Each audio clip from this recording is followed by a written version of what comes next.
Mission Fulfillment Committee of the University of Minnesota Board of Regents. Good morning. Thank you to those who are joining us via the live stream video and those attending in our boardroom or via Zoom.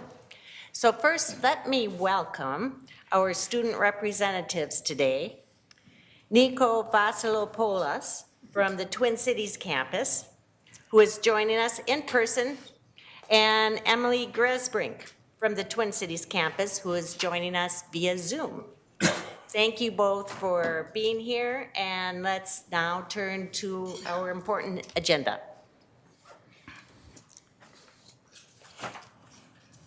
Our first item of discussion of progress toward MPACT 2025 enrollment goals is focused on Rochester and the Rochester campus. Welcome to Chancellor Lori Carroll. And she will join Provost Croson for the presentation, but first, I'd like to ask President Gable to provide any comments she has. President Gable. Thank you, Chair Davenport and Vice Chair Johnson, members of the committee. So as a reminder, as part of the board's priorities for this year, in September, you heard from UMC Chancellor Holtzclaws, in October from UMM Acting Chancellor Erickson, and in December from UND Interim Chancellor Dave McMillan about each campus's respective enrollment strategy.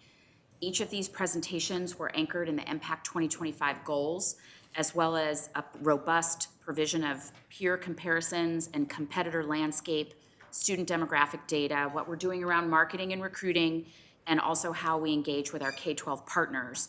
And as you know, this topic has become front and center in our discussion with the legislature this year. So today, we round out these system presentations as you hear from the Twin Cities and Rochester campuses. And at this important moment, now that we're coming to the end of this cycle of our discussion, I want to take this opportunity and express appreciation to the people who do this really important work, including those you'll hear from today. But I also want to note what Vice Provost and Dean of Undergraduate Education Bob McMaster does for the whole system. I thank Chancellor Carroll, and I thank Provost Croson in advance, and all those across our system who work together on system enrollment and the work we have going on here. So with that, I'll turn it over to our presenters. Thank you, please. Thank you, President Gable, Chair Davenport, and members of the committee. Before we begin our substantive presentations, I'd like us all to take a moment to wish President Gable a happy birthday today.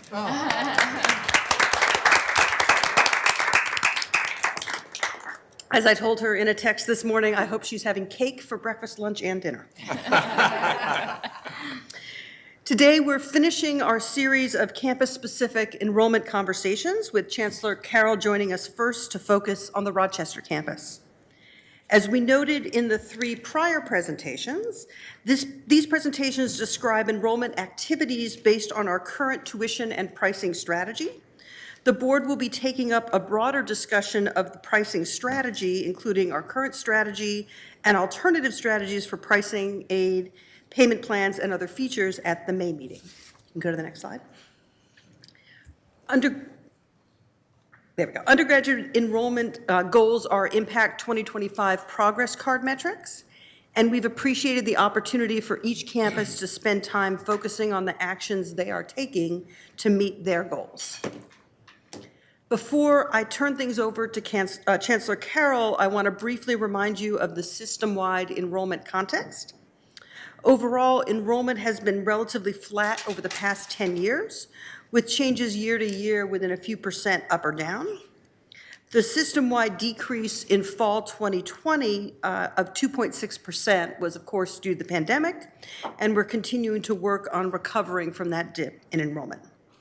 The Rochester campus numbers are represented in the green section at the top of the slide here. Although it's hard to see, Rochester's new freshman enrollment has continued to grow even through the pandemic, which is unusual as compared with our other campuses. And then finally, the student transfer numbers, which we've discussed before, they mirror the national trend, and we are going to dive into that discussion more deeply in our third presentation today. So with that context, I'm happy to turn the presentation over to Chancellor Carroll to discuss the Rochester enrollment. Welcome, Chancellor Carroll. Provost Croson and Chair Davenport, Regents, good morning. And thank you so much for your interest in the University of Minnesota Rochester's current and future enrollment growth. Having a startup campus within a public university system is unusual. And I want to take this opportunity to express gratitude to all who worked over so many years to make this young campus a reality, and to President Gabel and all of you for your ongoing support. I love this photo of our context. Minnesota's third largest city continues to grow and thrive.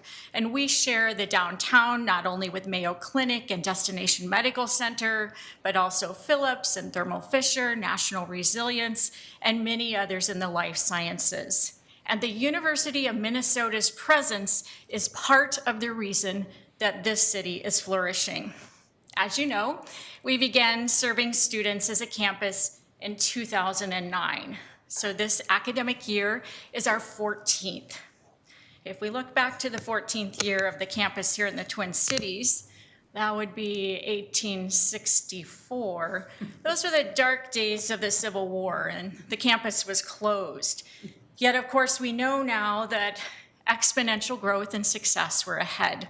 So as we think about Rochester's enrollment growth and the commitments of MPAC 2025, we know that together we are writing the early history of this University of Minnesota campus, with each student who is successful and with each decision about next steps. It's such exciting work, especially in this historic period of rapid change in higher education. UMR is a campus with a clear value proposition. We have a purpose, a relentless commitment to the success of students who want to make a difference in the world through a career in health. At UMR, students are at the center, research informs practice, and partners make it possible. Successful completion of the undergrad part of the academic journey is crucial to addressing the epic talent demand in Minnesota's healthcare industry. In your docket, you'll find links to regional, state, and national workforce projections. These dire shortages provide a compelling case for scaling enrollment at UMR. So let's first take a look back. Since we launched, total enrollment has grown 350%, and undergraduate enrollment has grown 982%.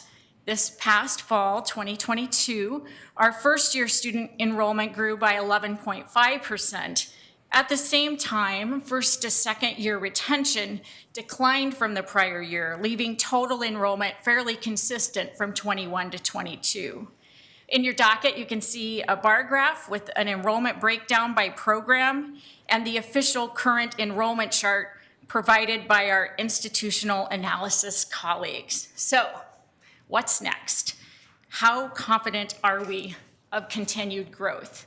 As we look ahead, and that's the dotted line, that steep dotted line, we've aligned our bluff-top view strategic plan milestones. That's the bold, bolder, and boldest of 1,000, 1,500, and 2,500 total enrollment. We've aligned those milestones with the ambitious timeline of MPAC 2025. With applications currently up by over 6% from last year at this time, we do anticipate hitting the bold milestone of 1,000 total students this coming fall. To continue our growth over the long term will require more space and more people. And here, I want to state the obvious for the record. We have spectacular faculty and staff at UMR. They are committed to the quality of what we do with students, even as the quantity increases.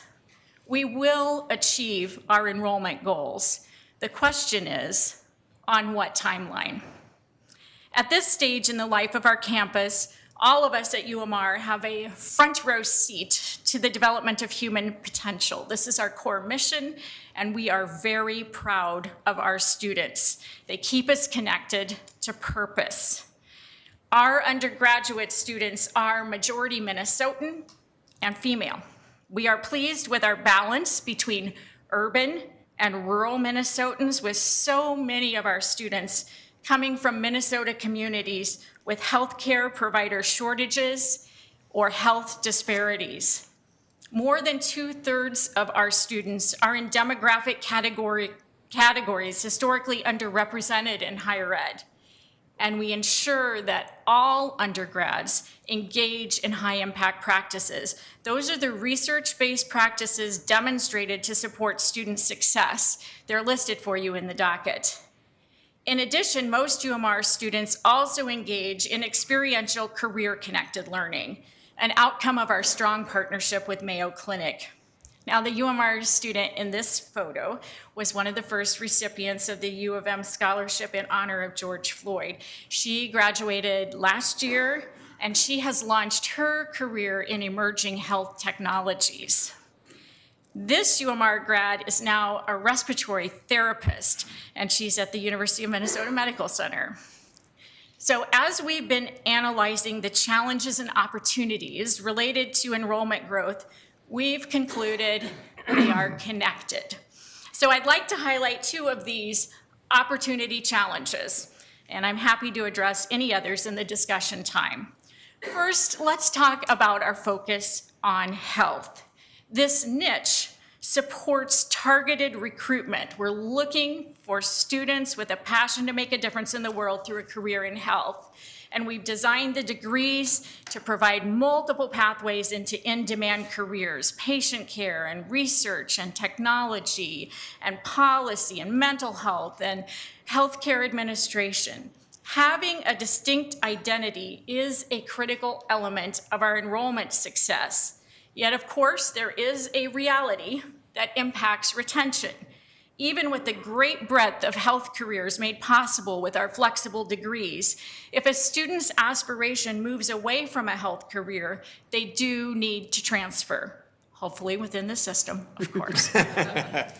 Another opportunity challenge is our place, which resonates with our value proposition so closely. We're embedded in this heart of the world-famous city devoted to health and innovation. And our place provides proximity to career-connected learning, often career launch. It provides warm, cozy skyways filled with the inspiration of patients from around the world and healthcare professionals of all types. Monday through Friday, this is a vibrant place for our health-focused students. At the same time, activities to engage youth culture need to expand in our location. I'm grateful for my colleague and partner in this work, our ABC for Enrollment Management, Terry Whittam. He and our entire admissions team understand what differentiates UMR in the current recruitment context. And we're prepared to address the challenges and pursue the opportunities and to achieve our ambitious enrollment goals with new, bolder action. Here's a sampling of the new initiatives. At the top of the list, our creative arrangement to remodel a hotel into a Lease Student Life Center. Thank you so much for your approval of all the related matters. There are many more folks to be thanked when we get to the ribbon cutting, including campus leaders and system experts. They've just been fabulous collaborators, and our long-term Rochester development partner. Additional housing was a necessity to meet MPAC 2025 enrollment goals. Put simply, we were out of beds. We've also looked at new territories and decided that in the next 2 years, we'll add a focus on charter schools that share our academic niche. We'll also be expanding direct career entry programs like the Next Gen Med pilot. Now here, a little tangent, but it's relevant. This has been such a fulfilling innovation adventure, truly. For me personally, for the faculty designers, the hiring managers at Mayo, for OIT, and I will just say the heroes of OIT, and of course, these students who are trailblazers. We're collecting evidence on the first cohort. We'll keep adapting based on what we learn. I want you to know that this kind of degree design holds great promise in higher ed for deep learning, outstanding outcomes, lower costs, and earlier career launch. Now, there is a link to a description of the Next Gen platform and the Next Gen program principles in your docket. And right now, we've just finished setting up the embedded paid internships that begin in May for the Trailblazers, and that has set the stage for strategic scaling with anticipated enrollment growth post-pilot. We continue to be grateful to President Gabel for her leadership that made this prototype possible, and to all of you for your support. The items noted on this slide are highlights from a longer list in your docket. There is lots of exploration in progress right now about what we're going to do next to prep for growth beyond 2025, the boldest growth, through system collaborations, the optimization of summer term, and our leadership of the National College in 3 project. And all of that ongoing innovation and collaboration is integral to our enrollment growth at the Rochester campus. And this student, pictured on this slide, is on his way to becoming a pharmacist. Of course, enrollment growth is not only about recruitment, but also retention. And here you see a sampling of retention strategies. We did a deep dive to understand the current state, and you have a 1-page summary of that analysis. This year, we're focused on enhanced academic support, as well as social connections that foster a sense of belonging. In this photo, the student is participating in a cook-off among the pilot living learning communities. Over the last few years, we've been collecting evidence on student outcomes in these pilots. And this comparison shows one of the key findings, a significant difference in first to second year retention. And our really good news is that we've remodeled the facility that we'll be leasing as a student life center to make it possible for all first-year students to be in a living learning community going forward, all. Based on this evidence from our multi-year pilot, we are projecting a strong and positive impact on retention. Affordability is a clear priority for enrollment management, and here you can see total price comparisons with our national peers. To clarify, these peers came before you previously for approval, and while there is no other campus exactly like UMR, these peers share some characteristics such as size or newness or an academic niche, but we don't compete for the same students. Here, that same group of peers is compared by net price, noting, of course, the variety of states and approaches to funding in those states. In the decision about next steps after high school, price matters, and so does connection with the campus and its culture. These creative recruitment marketing materials aim to share our value proposition. Quick shout out to UMR's marketing team. I love these. That first visual on the upper left is a screenshot from the system-wide recruitment marketing video. And the UMR student in that video is just about to finish his PhD in biomedical sciences. He is writing a dissertation that explores regenerative medicine and health disparities, how they affect access. We are really proud of him. I want to echo my chancellor colleagues in our continued support for a system approach to recruitment marketing. We have distinct identities, and at the same time, the strong value of a University of Minnesota degree is our connective tissue across the system as we move together toward the aspirations of MPAC 2025. I welcome your comments and questions as we think about the future of this startup campus, this innovation hub. We're especially interested in perspectives on employer partnerships and alternative revenue. And the UMR grad on this slide worked in my office as an undergrad, but today she's working here in Minneapolis in the pediatric ER. At the Rochester campus of the University of Minnesota, our responsibility is not only to recruit more students with the aptitude and ambition for health careers, but also to continue to innovate so every student we admit has the very best chance for success. Thank you. And thank you, Chancellor Carroll. I especially connected with that that introduction you made in looking at 2009. This is your 14th year in 1864. And as I've shared before, but I will again, I have a soft spot for Rochester as I was engaged from the early onset of the discussions in establishing it and then spending some time in Rochester myself. So my question is, and you answered a lot of my questions in your presentation, but looking at that first bullet in partnerships, Rochester has a history of supporting higher education. And as UMR emerges, I would propose as a leader of higher ed in Rochester. How do you look at the kind of the town and gown relationship? Housing is being assisted with private partnership and then the learning communities. But with the diversity of students that you have, how does Rochester embrace with inclusivity when you have many higher ed, you have Mayo? Just talk a little bit about that, please. Thank you, Chair Davenport. Rochester is an unusual city as we are an unusual campus. And first to the ecosystem of higher ed within our region. We are cooperative as higher ed leaders in our region.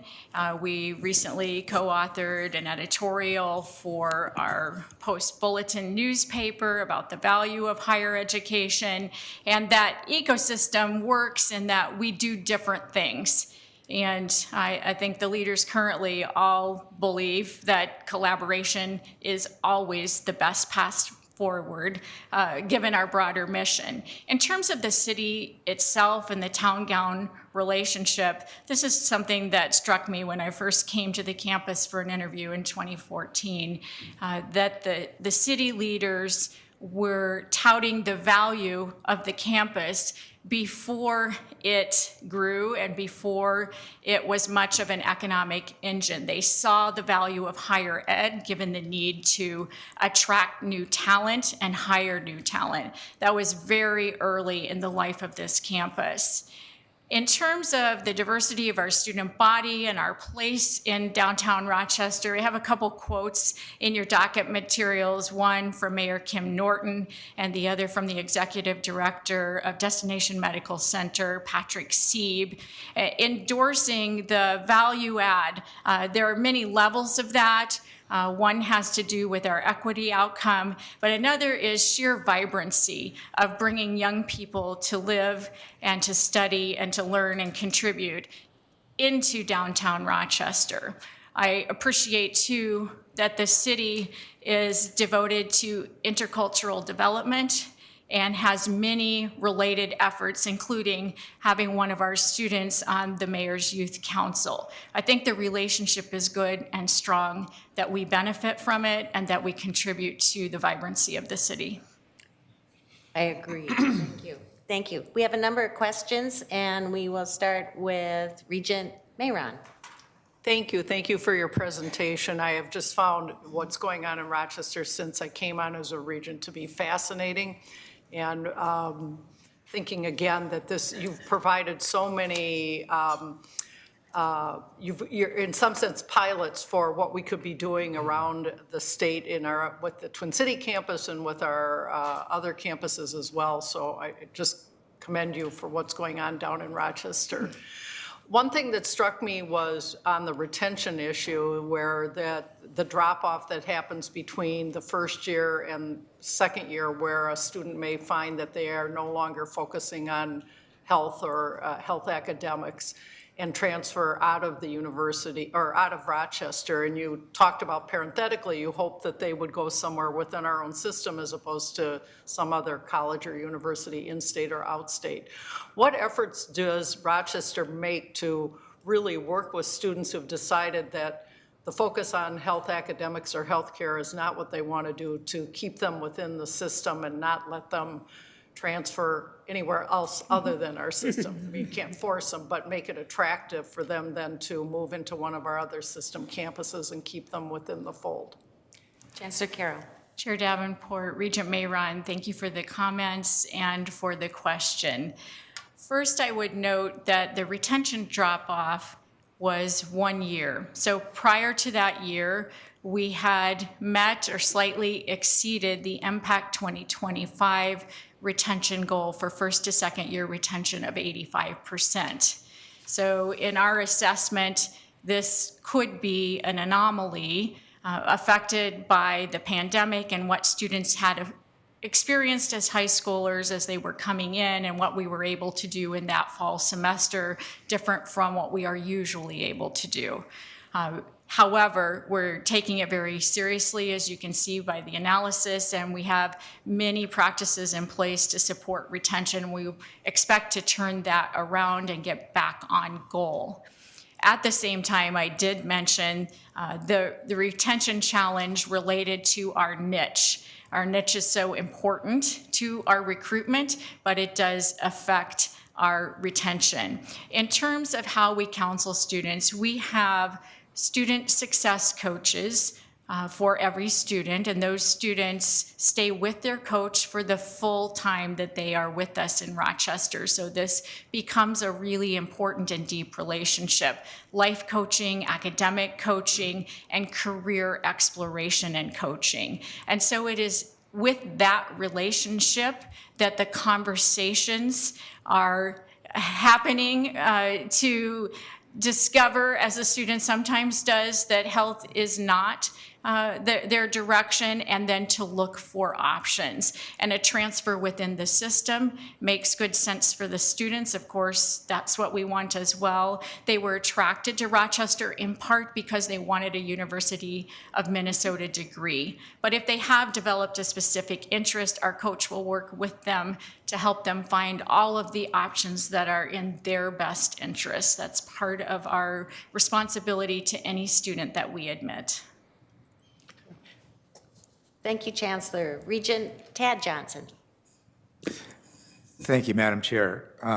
Chancellor, I had the opportunity to tour your campus at least twice, and I was so impressed both times by a whole bunch of stuff. But so I toured it as a regent, I toured it as a working for the whole system, but also what I was struck by as a former prof was how three things, how your math professors work closely with your chemistry professors for things that are coming up the next term, so that, because there's so much crossover there. Mm-hmm.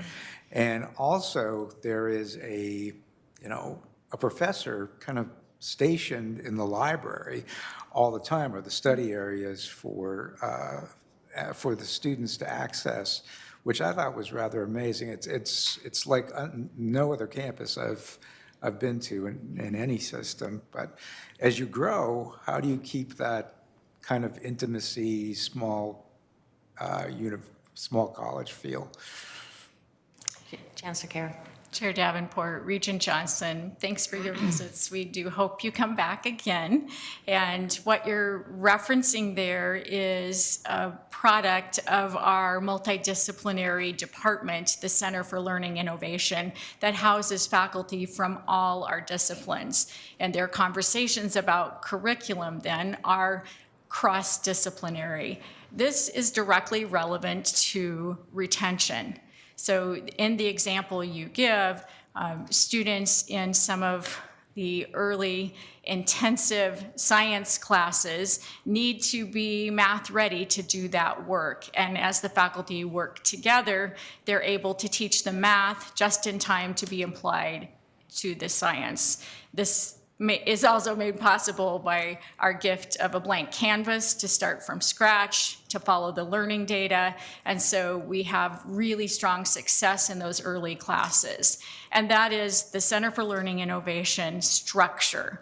So how do we keep that structure going as we grow? And the other mention you made is of something we call the Just Ask Center. So that faculty, rather than being in their faculty offices, are out and about and easily accessible. This is a strong retainer of first generation students, and that Just Ask approach can scale.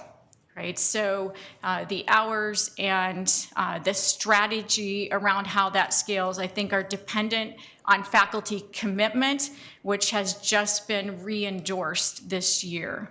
In terms of a structure for a multidisciplinary department, when we are 3 times as large, we're exploring a variety of options, including one where we would have what are called in middle schools houses. So sets of multidisciplinary faculty that are teaching coursework within the first 2 years so that they stay connected. We do see this as critical to retention and not tangential, and being able to be into the teaching and learning, into the curriculum, and into how faculty relate to students is core to the success, because that faculty-student relationship matters so much. So thank you.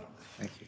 Thank you, Chancellor Carroll, and I can't help myself but just editorialize here a second, because I think that question and what you heard, colleagues, is a direct reflection on the role of the provost, which Chancellor Carroll was before she assumed the presidency, and we see it here and on all our campuses, and the provost to my left included. And I just can't help but point that out. So thank you for the indulgence, and Regent Farnsworth. Thank you, Chair Davenport, and thank you, Chancellor, for the presentation. I was really excited to have been able to come down to UMR for the State of the Campus address. I found that really inspiring, really informational, how you structured it, being able to dig into the different parts of campus, and so that was a really valuable opportunity, and thank you for having us. I think, there's a lot of exciting things happening at UMR. I think the focus on careers in health programming is really important, and just all the different innovative things we are able to do with a small campus feel, as Regent Johnson was just talking about, but also the opportunity there, I think, is really important. I think leading into the student life facilities that are have already come online, and the future vision that you just articulated, which creates more traditional facilities that students may be coming, may expect on a campus, and so it's exciting that we were able to do that housing and dining investment, and then the new student life center that you're talking about. I heard just a little while ago, I took a note of it, that you had mentioned some letters from Mayor Norton or somebody else, and I don't see those in our docket. I could just be missing them, and so if someone could either point to me where they are or follow up with us, I'd be interested in seeing those. And then the last thing that kind of stood out, or I was particularly intrigued about, is the recruitment in Midwest STEM charter schools, and kind of leaning into the K-12 system to be more intentional around showing what we have to offer, which of course I would hope and think would be an excitement to that group in particular. I noticed as we were sitting here about 7 minutes ago at 9:47 a.m. got one of the legislative notices about a joint hearing next week between the Higher Education Finance and Policy Committee and the Education Finance Committee at the House around presentations on linking K-12 schools and higher education institutions with workforce community partnerships. I don't know if we're a part of that from the University of Minnesota or not. I hope we are, but though, being able to lean into those kind of conversations, being excited that those conversations are happening at the state, which is very much in alignment with what we're talking about here. And so just seeing all this alignment, energy, where I think we're making the investments in the right places, particularly from a student life standpoint. That's a little bit, maybe more my bias of where I've come from my experiences. And then just one quick question to wrap up my observations is, I wonder if you could talk briefly, this is kind of in response to question 2, on the question side about diversifying revenue. And this was talked about a little bit at the State of the Campus, and so maybe I'm just giving you an opportunity to add a little bit more, highlight that for folks that may not have heard this, about our philanthropic landscape for UMR. There's the couple that I'm forgetting the name of, which hopefully you'll correct me, just being inspired by them, but then also knowing that there's other opportunities there, and so just wanted to give you an opportunity to highlight that, and then maybe refresh myself as well around where, from a partnership standpoint, and then more from an individual standpoint, how our philanthropic landscape for UMR fits into this. So thank you. Chancellor Carroll. Chair Davenport and Regent Farnsworth, thank you so much for coming to the State of the Campus. It was great to have you there. And I would note for the record that what is in your docket from Mayor Kim Norton and from Executive Director Patrick Sieb are quotes. They did volunteer to be present with me today, though their DMC EDA board is happening at this very moment, and so that was not possible. So I know if you would like the quote expanded into a letter, we could get that, but they're just a couple of quotes from those. Okay, good. I'm glad you found those. And then in terms of our philanthropic landscape, of course, here we are novel as well, with our alumni base being quite young and our development efforts also being young. Those who spoke at our State of the Campus that you're referencing are Doctors Hugh and Ainsley Smith, he has previously been CEO at Mayo Clinic, and they are two supporters and advocates and advisors that I cherish so much. They are among a small group of contributors who have been with us since the beginning of the campus. And with their counsel, we are just ready to, and we're in the quiet phase, so launch our first campus-specific campaign for scholarships and innovation, and this is called Onward. As we go. And that launch will take place on June 17th, which is the occasion of the first 10-year reunion of a graduating class from UMR. So we're young in these efforts, and yet they are so vital both to recruitment and retention. This past Saturday, we just had our Healthcare Scholars Day Scholars Competition, and amazing young people from across the country, and they are speaking to their passion to make a difference in the world through a career in health. Their ability to collaborate had to be demonstrated, and they will receive scholarships. But this is an area in which we desperately need to grow. We have so many students who are low income and high aptitude, and we hope this campaign that is campus specific and coordinated with our foundation and all the broader efforts will help us move forward in that regard to be able to supply the scholarships that deserving students really need. Thank you for the question. Thank you, Chancellor Carroll. And we have 5 queued up for you, so you might want another drink of water. We have Regent Swigum, Hibbs, Rocha, Powell, and Johnson. So Regent Swigum. Thank you, Madam Chair. My question is probably going to sound duplicative to Regent Farnsworth. I want to get to my question about resources, if I could. But first of all, I want to give a kudo or a compliment to you, Chancellor. In the presentation, you gave us 3 videos, I think, of students in the videos. And it seemed to me that you knew each one of them personally. You seem to have a personal relationship. So when you say the faculty out and about, it's probably the faculty and the chancellor out and about. And a big kudo to you for that. I think it creates an atmosphere that's very positive there. 4 years ago, sitting in this horseshoe, I think it was 4, it might have been 5, we talked somewhat about goals for Rochester, and we talked about 2,500 students. That wasn't going to happen. I understand that. That was not going to happen. I think we said 1,000, 1,500, 2,500 under the extreme boldest scenario or something. But I realized that wasn't going to happen. In the same respect, though, and a new startup campus, when we use the numbers 350% or 900%, I don't think that's quite fair either, because when you start with a small number, it's easy to get a percentage that looks out of this world. So, I just want to be fair there from the standpoint of the presentation. My question gets to be resources. I think that's our limiting factor. We have careers, we have jobs, we have just a wonderful, vital community there in Rochester.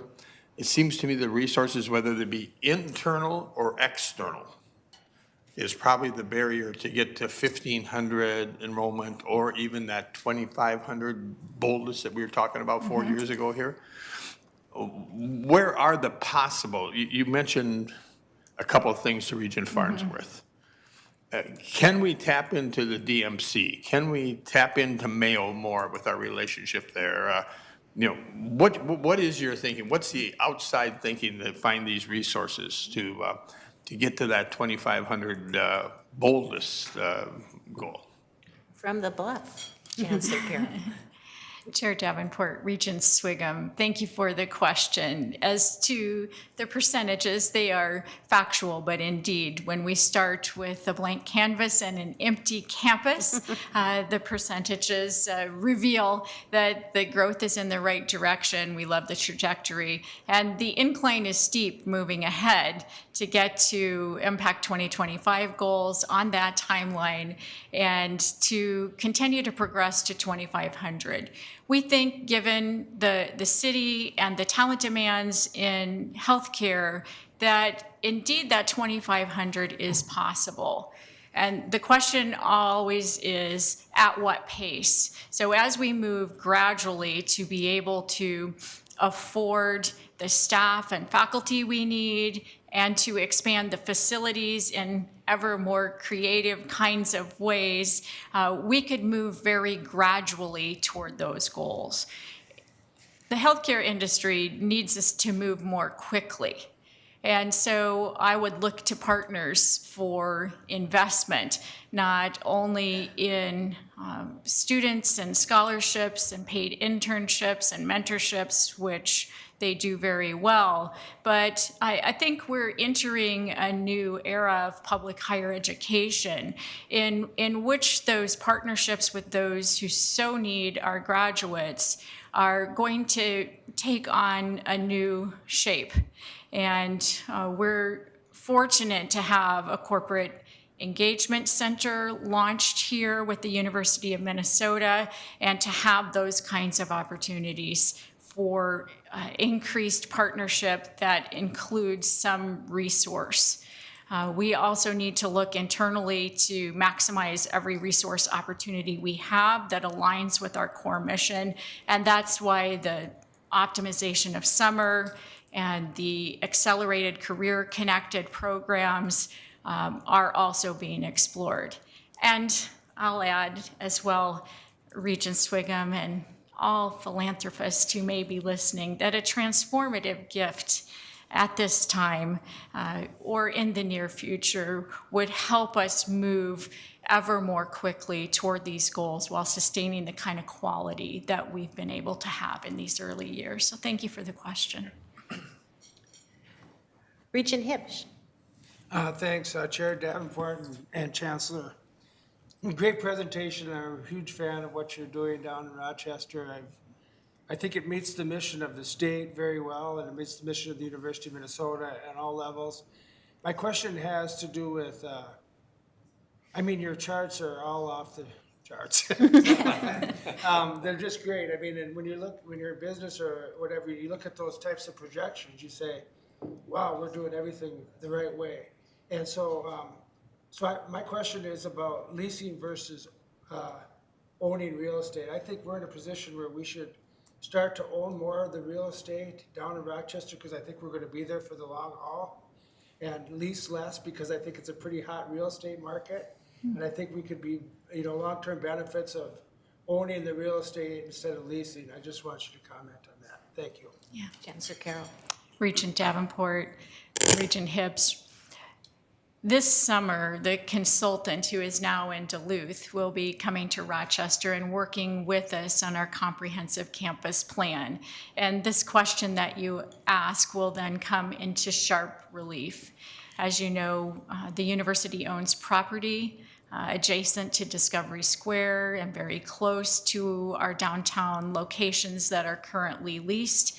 And this exploration of what is the most financially prudent decision, what aligns with our value proposition and our focus on students and research, what aligns with our embeddedness within the community, all of these grounding values, centering aspirations will come into play in that discussion.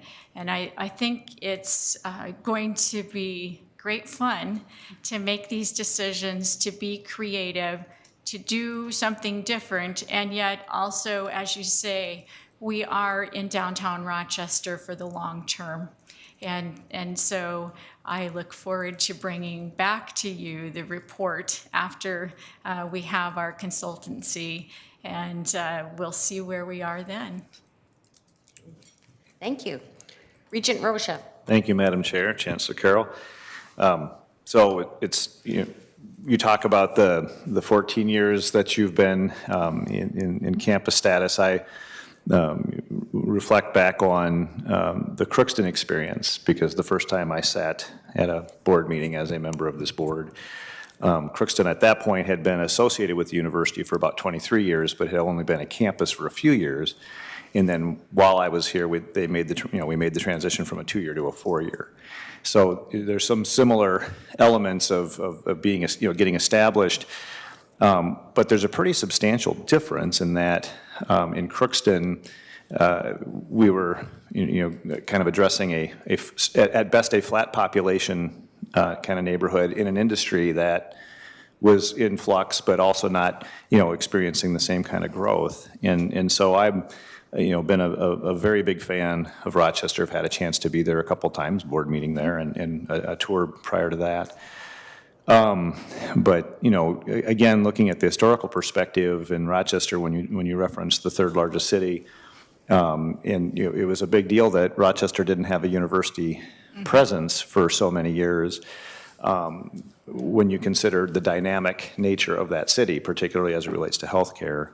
So when the Waseca campus was closed, and Waseca was a very successful 2-year school, it just happened to be trapped in the university system, and the university was getting out of the 2-year education business.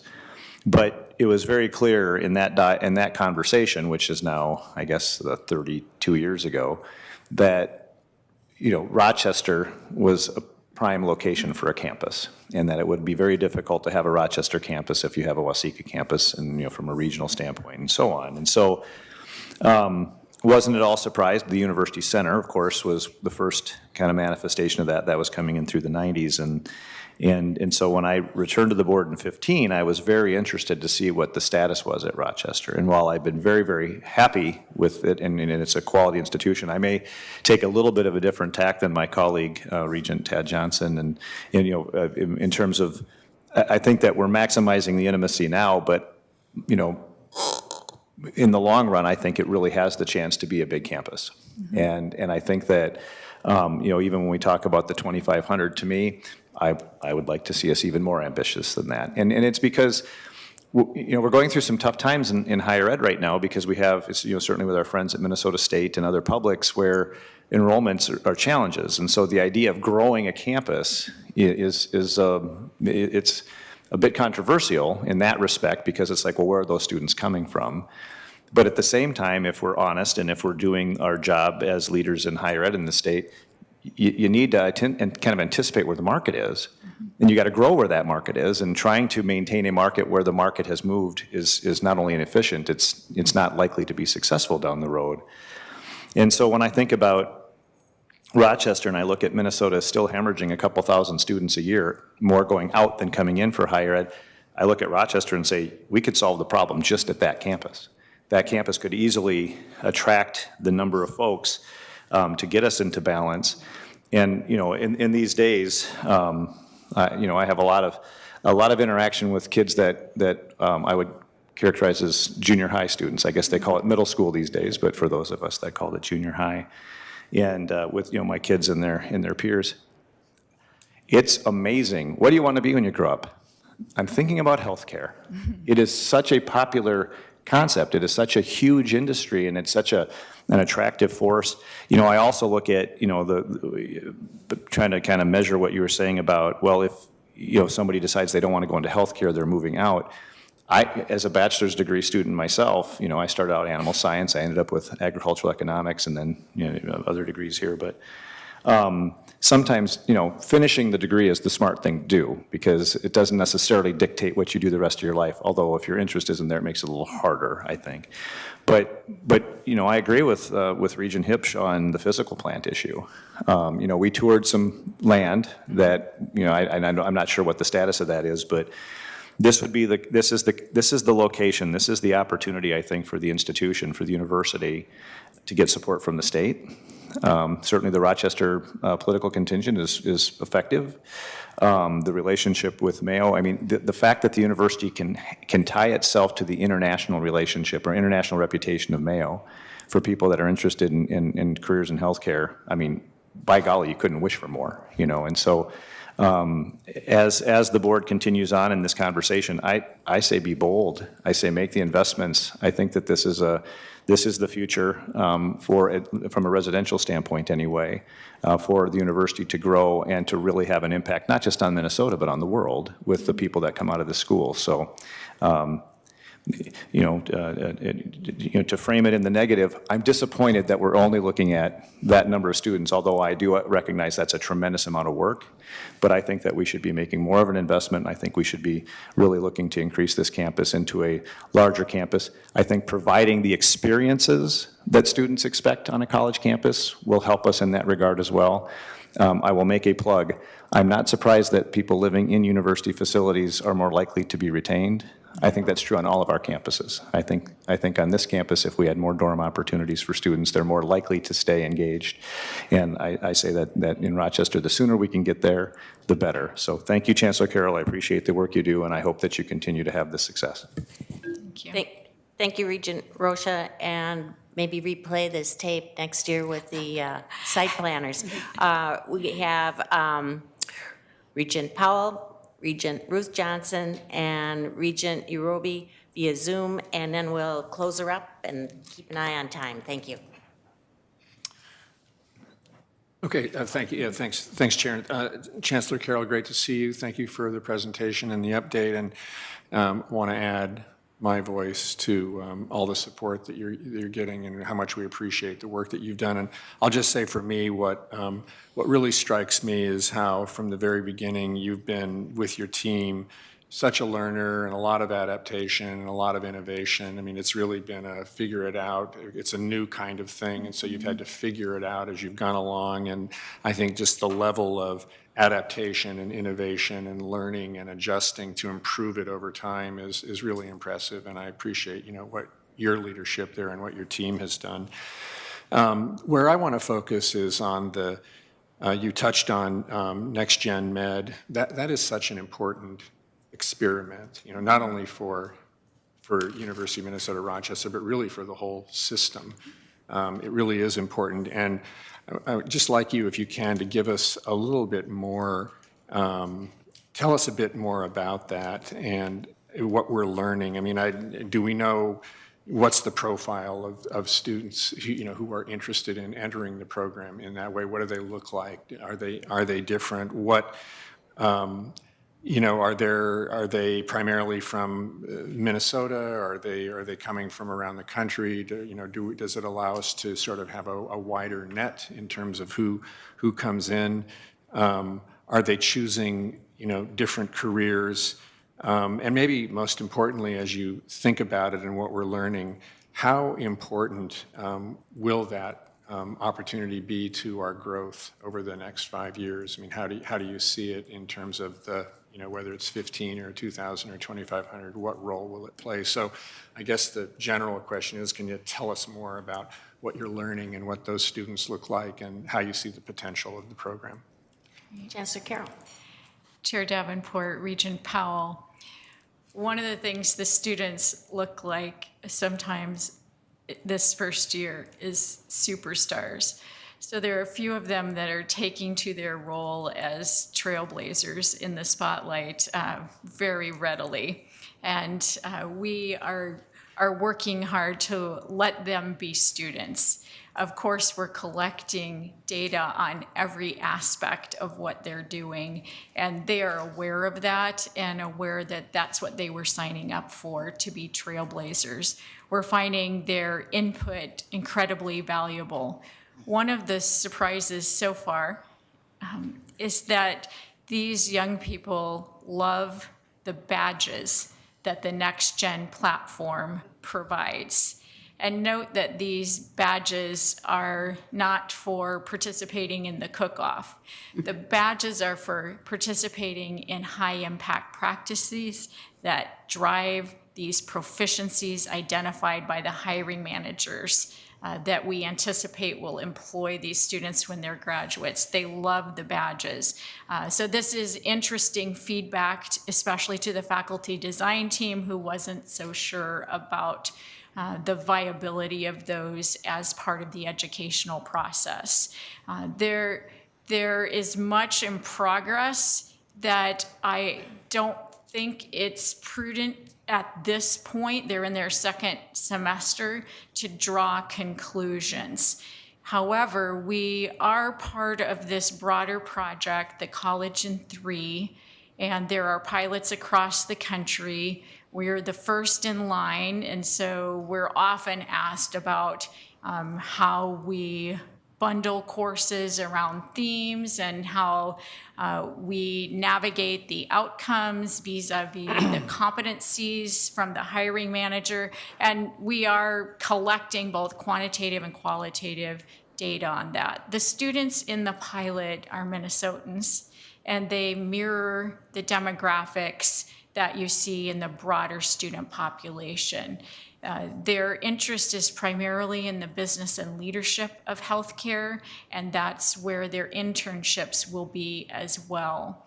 I see this kind of degree design that is artfully accelerated using research-based practice for better retention and outcomes and for lower cost and faster launch of the career for greater lifetime earnings. I see that kind of degree as very much a part of our enrollment growth going forward. Right now, we're working on a new facet of that related to research careers. And this, again, is a great need in the healthcare industry broadly, but with our partner, Mayo Clinic in particular. And we just met yesterday with the research hiring managers to review the competencies and proficiencies that they need and to map those to our current curriculum and to create a summer use option to have students with work-based learning be prepared to be hired and ready to roll. So I'm giving you a lot of detail, but you asked some very specific questions, and I'm happy to talk more about it. In fact, I could talk the rest of the morning, but I think I got a cue not to do that. And I do see this, because we are educational innovators, we have this responsibility to try new things within the parameters of where the research suggests we go in students' best interest. And so I think it'll be core to our continued growth. Thank you for the question. Thank you, Chancellor. We have Regent Johnson, and we'll finish with Regent Tao Urabi. Thank you, Chair Davenport and Chancellor Carroll. Just a couple quick comments here in terms of some historical perspective. So it's 50 years this year since we have 2 new medical schools in this state. One opened in Duluth in 1972 and the other in Rochester in 1972. At that time, the population of Rochester was 55,000, thereabouts. So it's more than doubled. It's about 120,000. And so we have an active medical school, graduate schools, all these things have been going. I could tell you as a long-term citizen of Rochester that there's always been a desire to have the University of Minnesota have a presence there. It's really been wanted. And it was wonderful to be at the second time I've been able to be at a State of the Campus review this past year, and to see everyone from former CEO of Mayo to one of the illustrious University of Minnesota alums in our community who was a realtor, who's probably in her 90s now, who's been advocating for this for decades. And just to see the support across every kind of sector of the community was really wonderful. And so James and I were there. I would encourage anybody who's free to be able to do that. It's really a wonderful way to get to see what kind of support we have. We have a wonderful mayor, Kim Norton, as well as a diversity council, which is very active, and and positive influence in the community. So I think this is great. We look forward to, the other thing is that we have a significant healthcare workforce need. There are needs for physicians and nurses and pharmacists and all these things. So this is also really, congruous with what we as a society need. And I'll just say, then just in a final brief comment, what we decided last summer to get the kind of long-term lease and what was the DoubleTree Hotel so we could begin the transformation to a student dorm and student life center is crucial. It was a great first start. And the living learning communities are clearly, what's going to help us retain our students. And so those are really important. And I do think then we just need to look to the bigger picture, and do we need to have land and or property and all that? Those are decisions we can make, but we have a good first start here with what we've done so far. Thank you, Regent Johnson. And Regent Tao-Urabi, please.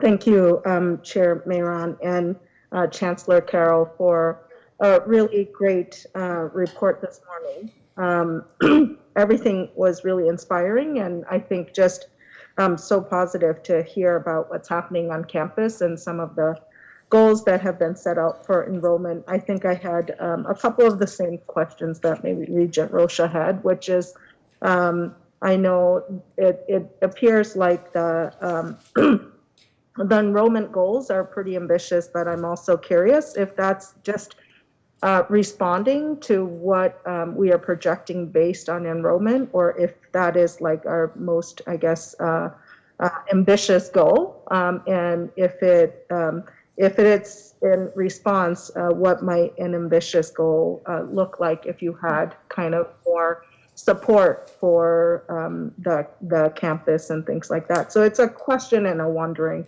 The other thing that I really enjoyed about visiting Rochester was really seeing that kind of experimental approach to both teaching and creating an environment for the students to really thrive there. I think that was something that was really wonderful to see, and I'm glad that the facilities will be coming soon to enable more of that, and something to look forward to, and perhaps could be shared maybe more across the campuses. I thought just the ways in which I saw and in a very short amount of time was able to kind of experience that. It just felt like there were so many ways in which the students were supported, but it also, as you said, was really taking from that very much that experimental, but also the research-based practice that you talked about. So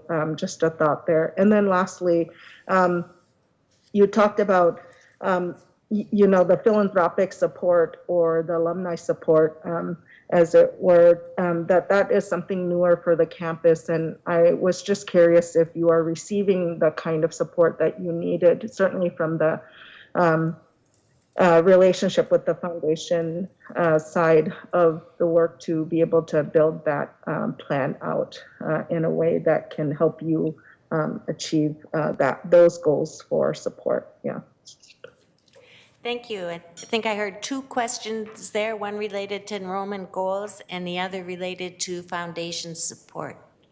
Right. Chair Davenport, Regent Tayurabi, thank you for the encouragement to increase our ambitious enrollment goals. I hear it, and a couple of comments on that. One, it's clear that would take investment, and we're ready to use that investment very prudently should it come. And at the same time, what is most important to us is sustaining the quality of what we do.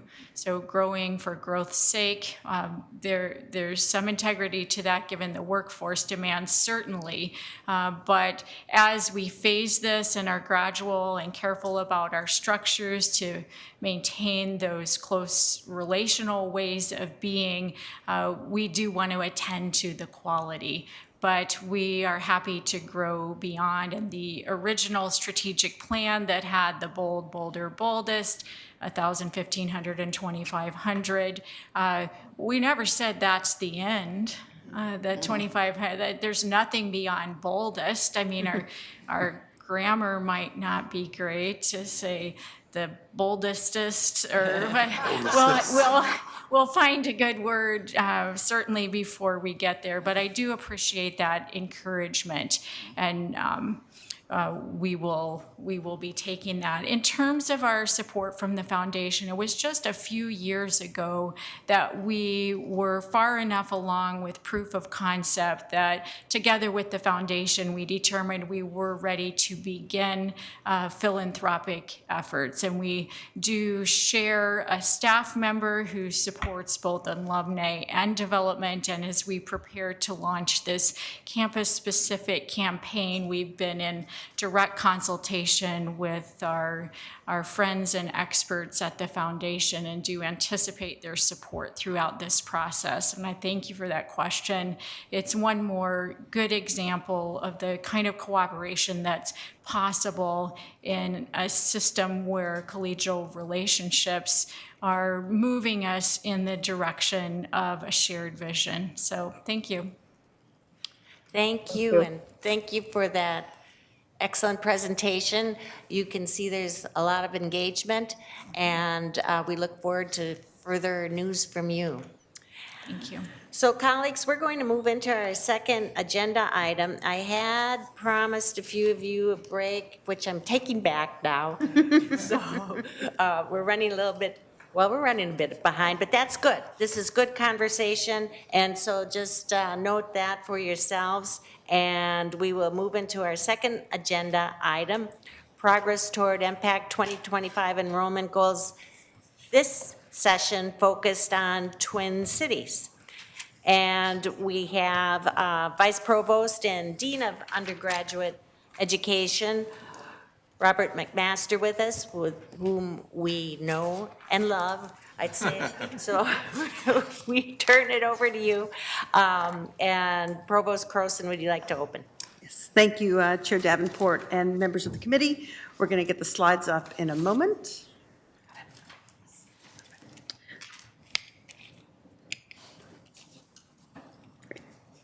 So you can go to the next slide. We've included all of my introductory slides in this presentation for the record, but since you've just seen them in advance of the Rochester presentation, I'm going to be very brief. So of course, this slide describes our impact measures on enrollment. And then here's the undergraduate headcount. Just as a reminder, the Twin Cities is the maroon section of this chart. I'll remind you, although applications are up, the small decline in incoming students this fall was intentional to pull back from a banner year last year. So for the Twin Cities campus, this is the second largest entering class in our recent history, with last year's class being the largest. And then the transfer student numbers robustly declining in our system and nationally, which Vice Provost McMaster will address in the presentation after this one. But first, we're going to talk about the Twin Cities enrollment picture. And with that, I'll turn it over to Vice Provost McMaster. Please, go ahead. Great. Thank you, Chair Davenport and members of the board. And I'm glad to be here today to give another update on our enrollment situation in the Twin Cities campus. I do want to add that a lot of the material that you're going to see today was compiled by a very talented staff in the Office of Undergraduate Education. Some of them are sitting behind me. Some of them may get called on whether they like it or not, but I wanted to thank them. In the docket material, we provide a revised enrollment plan for the Twin Cities campus. The last one was 2016, and the last plan was submitted and approved by the board 7 years ago for the Twin Cities campus. In that plan, the Twin Cities proposed growing the total undergraduate enrollment to 33,000 full-time students. You'll note on this graph that we have not yet gained this growth. We're at about 30,500 right now. We wanted to mention 3 reasons that we feel we have not reached this goal of 33,000. First, the pandemic has had a significant impact on both recent new enrollment and retention, and I think you're well aware of the pressures there. In fall 2020, as with most universities, we did not reach our freshman target then. More importantly, at all levels, especially at the first year retention mark, we've seen recent declines In fact, we've slipped back from nearly 94% to a bit over 90% in first-year retention, and that has not recovered over the last few years, in large part because of the problems and the challenges of high school students and their education, which we can get into later. Second, as we've also seen already, transfer enrollment has continued to decline. This also is a national trend as fewer students are enrolling in two-year institutions and other institutions as well. We'll have more to say on this in the next presentation that'll be on transfer students. Third, and here is the good news, we think, our graduation rates are at all-time highs, with the four-year rate reaching 75% for the most recent graduation class. As a reminder, this number was 15% in 1992. Thus, we're getting students graduated more expeditiously with less debt, another important consideration. In terms of the disaggregated enrollment, we're pleased, very pleased, that we have continued to increase our BIPOC populations. For the total undergraduate enrollment, the percent BIPOC is over 31%, and for our latest freshman class was over 35% BIPOC students. We also measure geographical diversity, where we try to enroll on the Twin Cities campus approximately 65 to 75% Minnesota residents, 10 to 15% reciprocity, 10 to 15% NR, national students outside reciprocity, and 5% international. In terms of international, it's Provost Croson's vision to double our international population over the next few years, and we perhaps can talk about strategies there. We also enroll over 2,000 President's Emerging Scholars students, many of whom are first generation, Pell eligible and BIPOC, and over 2,000 University Honors Program students at the university. As with the other presentations, we also wanted to comment on the UMTC pricing and our national peers.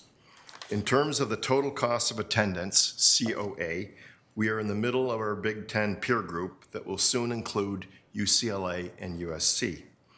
As we look at the net price calculations, which you'll recall involves the total cost of attendance, which is around $31,000, minus all gift aid that students are given.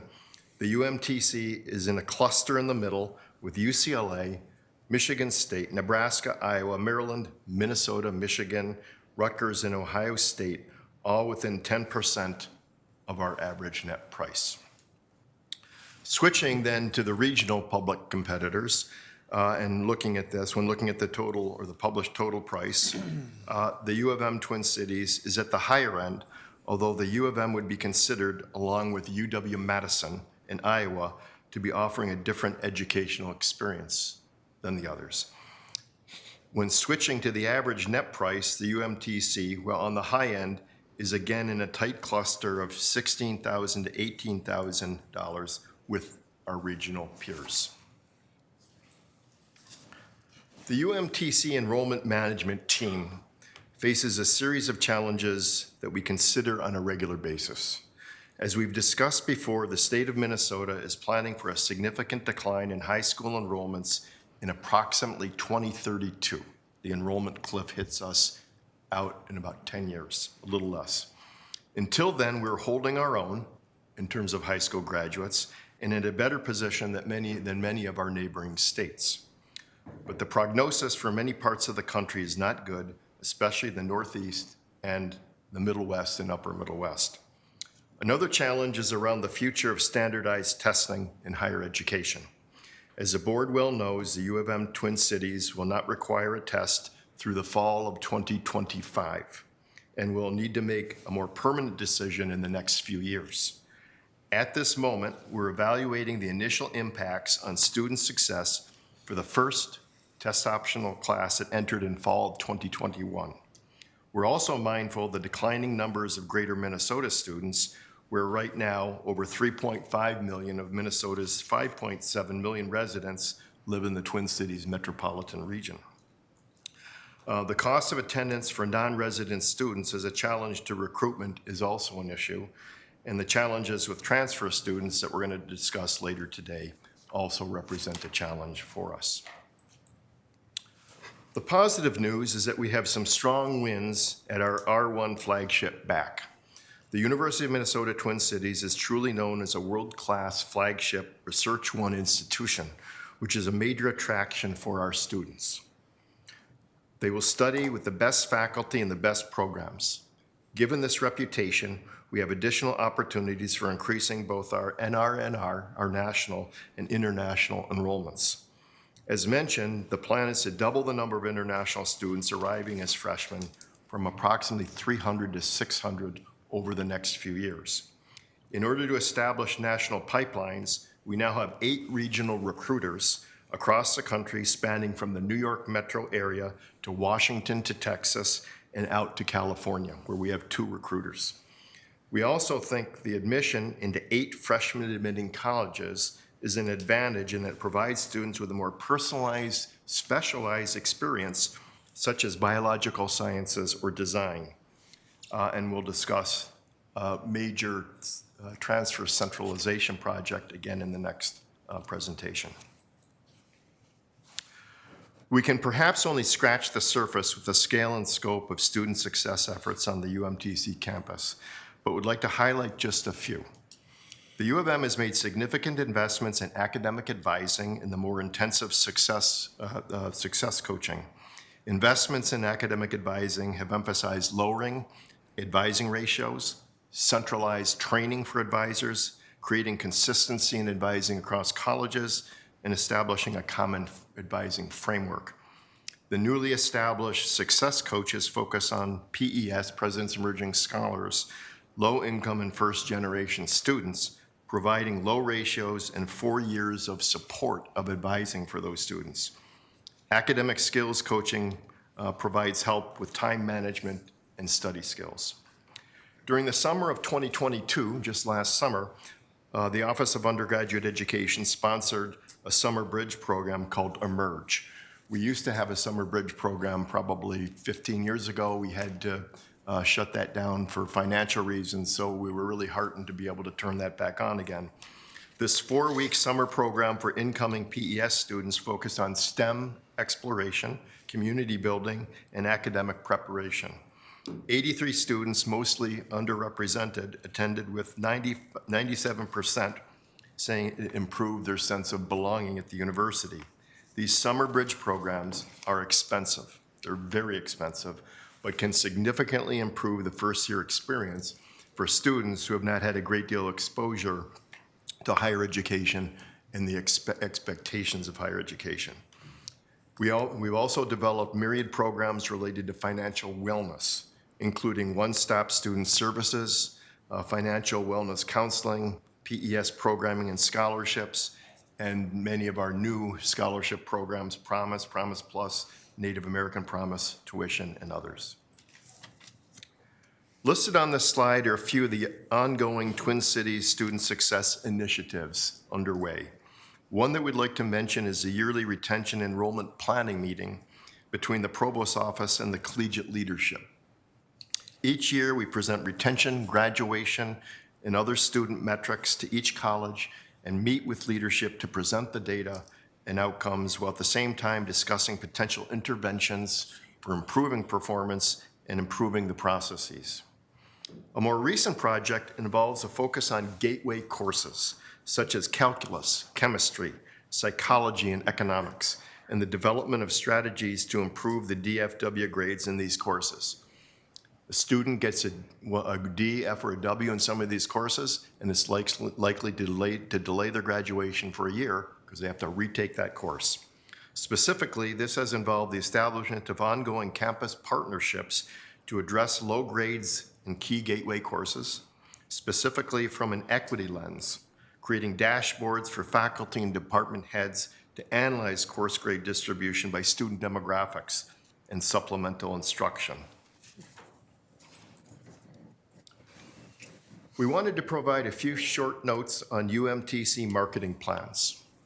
The UMTC Office of Admissions emphasizes student-centered recruitment, where admissions reaches students throughout their high school career using multiple communication approaches and outreach methods. So our Office of Admissions now is working with juniors and sophomores in high school in preparation for their hopeful application to the Twin Cities campus. This multi-channel approach blends together email, paper, digital, and organic paid ads. Those are digital ads served to web visitors who've searched for information about the web, gone out fishing for information. It is customized outreach to compete for attention in a hyper-competitive higher education market. The backbone for this student-centered recruitment is established around intentional relationship building through multi-level personalized teams in the Office of Admissions, which gives us an edge in this highly competitive space. Some of the strategies include a student staff call center and a dedicated multicultural, collegiate, geographically focused admission counselor team. Nationwide, Admissions has built relationships with students and families, sponsors high school visits, attends myriad college fairs, and of course, hosts many one-to-one meetings with students. These marketing strategies also necessitate strong campus and community partnerships. By all accounts, our marketing strategies seem to be effective given the number of applicants to the Twin Cities campus, which are up again for fall 2023 at around 40,000 applications. So that's our enrollment story for this year, and we turn the presentation back to the board for questions and discussions. Thank you very much. Thank you, Dean McMaster. That was a good presentation. I think it's different than ones we've had in the past, and it dug in a little to the inner operations of what's going on and where we're going. I want to give a particular shout out to evidence-based decision-making related to gateway courses. I think those are really critical when it comes to retention. And I know we're going to have a number of questions, so we will start first with Regent Farnsworth and then Regent Kosha.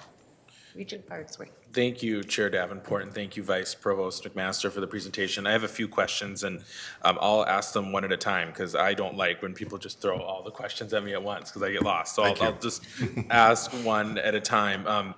First question, well, one reflection and then the first question, and I might be treading into territory Regent Rocha may go into, but I'm saying it because I strongly agree around on-campus housing opportunities. I think, it's something that I really hope we build our capacity on here in the Twin Cities campus. It stuck out particularly to me when talking about on our challenges or opportunities slide, the non-resident cost of attendance and experience.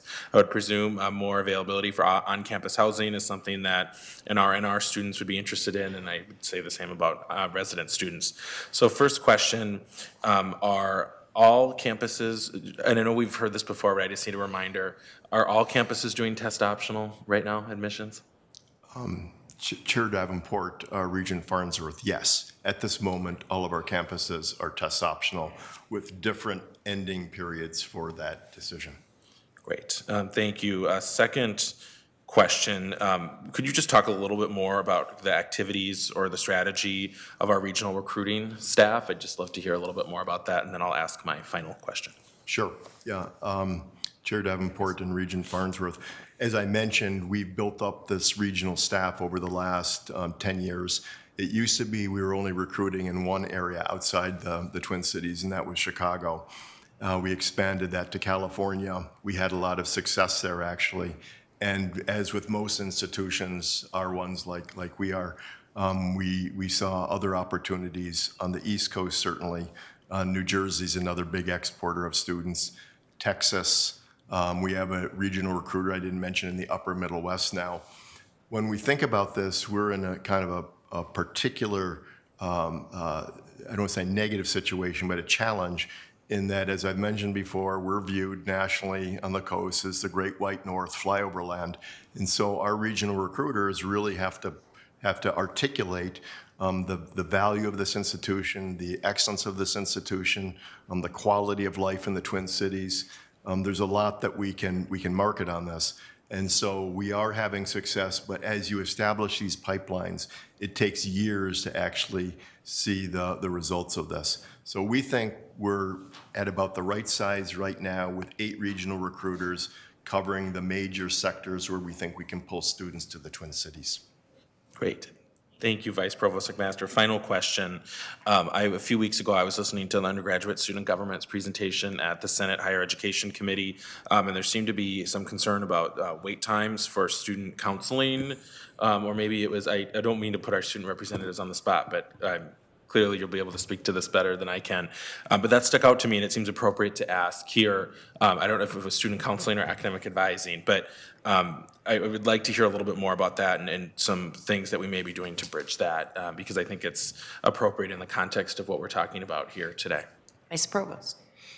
Did the student want to comment? If you want to have the opportunity to clarify, please do so. Please. Yeah, thank you, Chair Davenport, Regent Farnsworth. I wasn't at that meeting, but I can kind of second what you were alluding to, that there has been definitely some conversations around campus within the undergraduate student government, just with my peers on wait times to get counseling services, as we see a rise in, concerns for mental health in students, wanting to access those resources and maybe not being able to access them as quickly as we want to. Thank you. Thank you. Chair Davenport, Regent Farnsworth, Representative. Counseling services and mental health services does not report to the Office of Undergraduate Education. That's a student affairs activity. But I know from interactions with Vice President Calvin Phillips that they are very attentive to this. They're constantly trying to secure new resources to reduce those wait times, and they're very mindful of the supply and demand ratios here. That may be something Provost Croson wants to comment on, because I think she might be closer to that particular issue. Provost. Thank you, Chair. Chair Davenport. So indeed, this is something that we're all concerned about with the President's initiative on student mental health, with our renewed focus on making sure that students are provided with the access that they need to support them in all of the facets of their success. I should note that there are two simultaneous initiatives going on around this. One is about having mental health providers that are embedded locally, so that are available where the students might be physically, in the colleges, in these other places. That's both consistent with, but also sometimes in conflict with, the idea of reducing wait times. Because when you have a very distributed network, you can have some counselors who might be very busy and you have a wait time to see the counselor that's local to you, but if there may be others that are more slack, but they're physically somewhere else. And so I know that one of the issues that Vice President Phillips is working on managing, and the Boynton team is working on managing, is both the desire for localized counseling services, but also the load sharing that you need to do when they're not all located physically in the same place. Thank you, Provost. Thank you, Chair Davenport. Thank you. Regent Rocha. Thank you, Chair Davenport, and thank you for the presentation. This is, I think it's a very good conversation, important conversation. I think you teed it up well, and I like the questions at the end.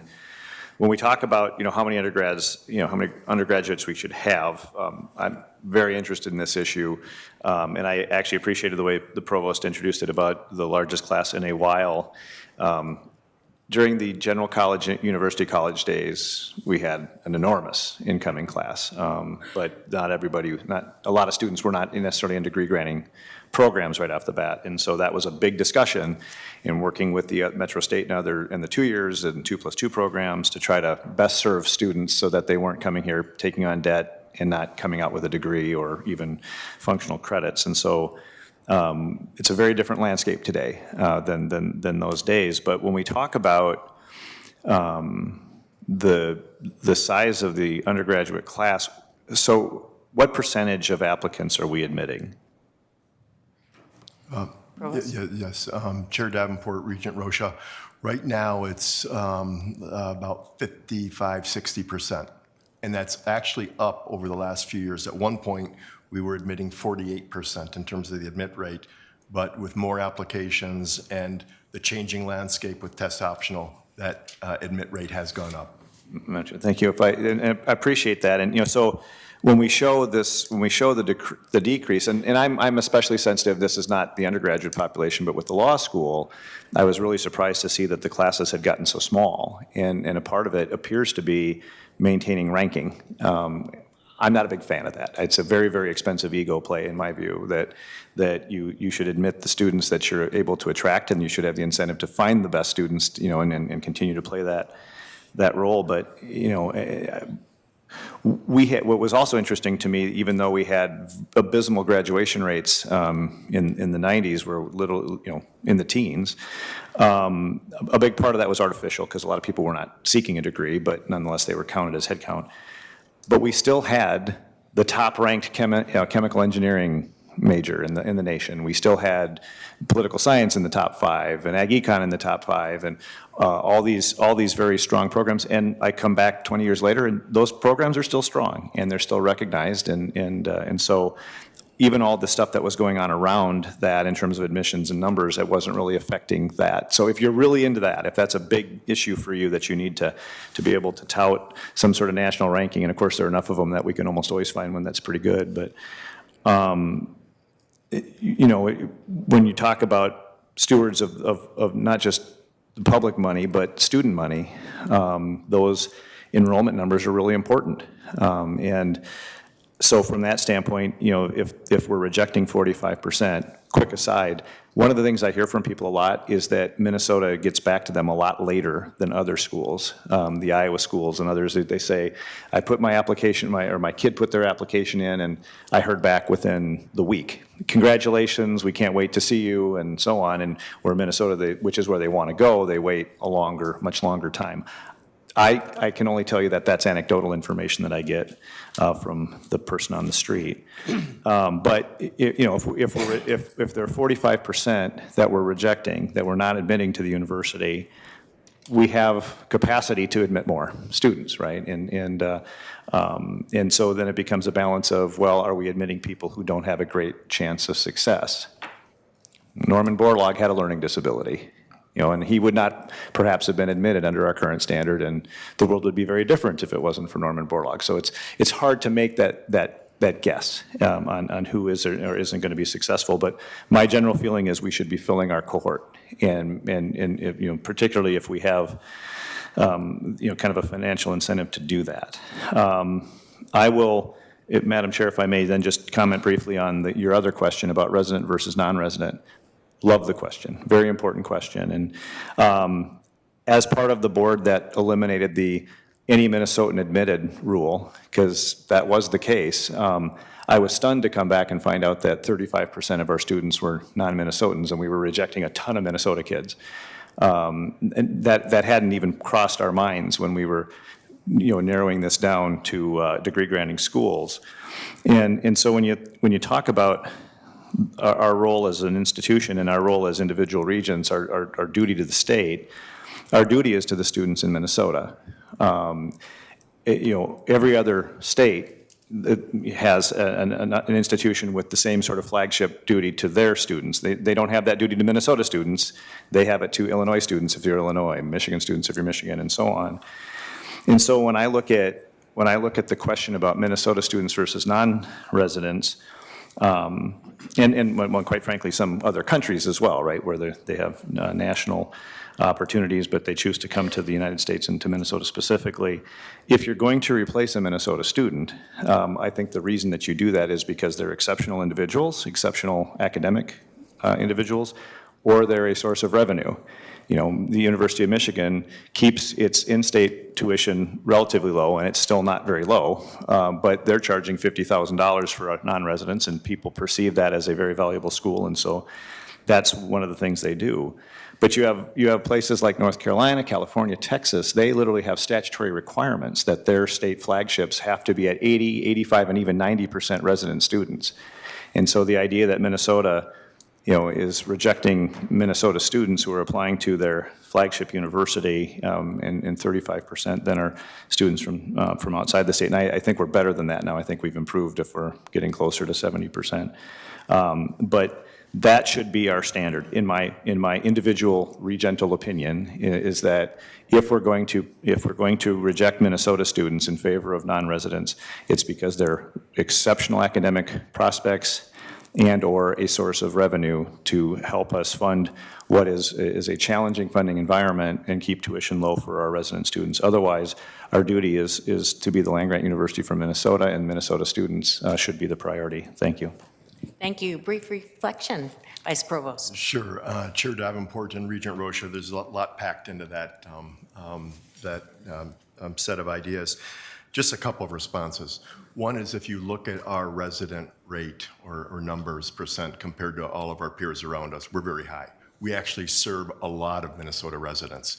And in fact, we've been serving record number of Minnesota residents over the last few years. It's gone to over 4,000, I think, students. We have another complication, which is reciprocity, of course. They're sort of counted as non-residents, but they're not. And so by statute, we have to accept or treat Wisconsin students and Minnesota students equally as we think about the admissions process. But in fact, if you look among the Big Ten, we're very, very high in terms of resident undergraduates. The other piece of this is we want to be a university that's a national university. We want our students, and my student advisory board reinforces this, they want to be in a class with students from California and New York and Texas and China and England and other places around the country. They value that geographical diversity that they experience in the classroom. So that's another piece of this that we think we value in terms of serving as many Minnesota students as possible, but also making sure we're both a national and an international university as our peers are. Just one comment on the targets and our size. Every year, Provost Croson and I sit down, and we alluded to this in the presentation, and talk with each one of the colleges about how large they think they can be, how many students they think they can serve, both with NHS, freshmen, and NAS transfers. We put all this together and we try to come up with what is the target each year of students we think we can serve well, based on housing, based on financial aid, based on advising, based on the curriculum. And right now we think this 67 to 7,000 that we've been bringing in is about the right number to maintain the quality of the educational experience that we have. So I think if we increase the number of undergraduates from 7,000 to 11,000, I don't think they'd have the same kind of experience. That's just my opinion here. I think we're at 30, going from 30 to 33,000, about where we should be. Chair, if I could just to respond very quickly, even in the era where we were admitting, all the Minnesota students, my first year, my best friends included people from Nicaragua, Lebanon, and even Wisconsin, which was, very exotic at the time. But so you don't necessarily lose that, even though you have because clearly I wouldn't suggest that Texas, North Carolina, or the California schools would not be considered national and international schools, even though they have very high rates focusing on ensuring that their resident students have access to that education. So, but I appreciate your response. Thank you. Thank you. And we have a number of questions. Next up, Regent Swigum and then Regent Mayron. Madam Chair, thank you. VP McMaster, you are wonderful. You are really a gem, and I mean that sincerely. You do your job very thoughtfully, and I thank you for that, because over 6 years, I've kind of questioned you and unwisely directed you a few times, and I'm sure I've caused you a couple of sleepless nights. But I probably won't get the chance to do this again. But I want to thank you for what you do, Bob. You do a wonderful job for the university. My caution to you is this. I believe in a holistic application. I believe that holistic application involves everything from the recommendations to the GPAs to a standardized ACT test, as you know. As only part. And I realize 2025 is going to come upon us. I will be down in my farm, hopefully still here, 60 miles to the south. Bob, I encourage you strongly that ACT tests or some type of standardized measurement be part of our holistic application. Or I will probably haunt you from that farm, 60 miles away. My question is this. I I think, believe, before the Supreme Court now are a couple of very important cases. The Harvard case, North Carolina case. They're both going to be considered, or considered as one, probably considered together this summer, and I'm sure that the decision there will have some basis, some decision part of whether we continue ACTs or not. I don't think I want you to comment on what's before Supreme Court. Thank you. I'll keep you away from that.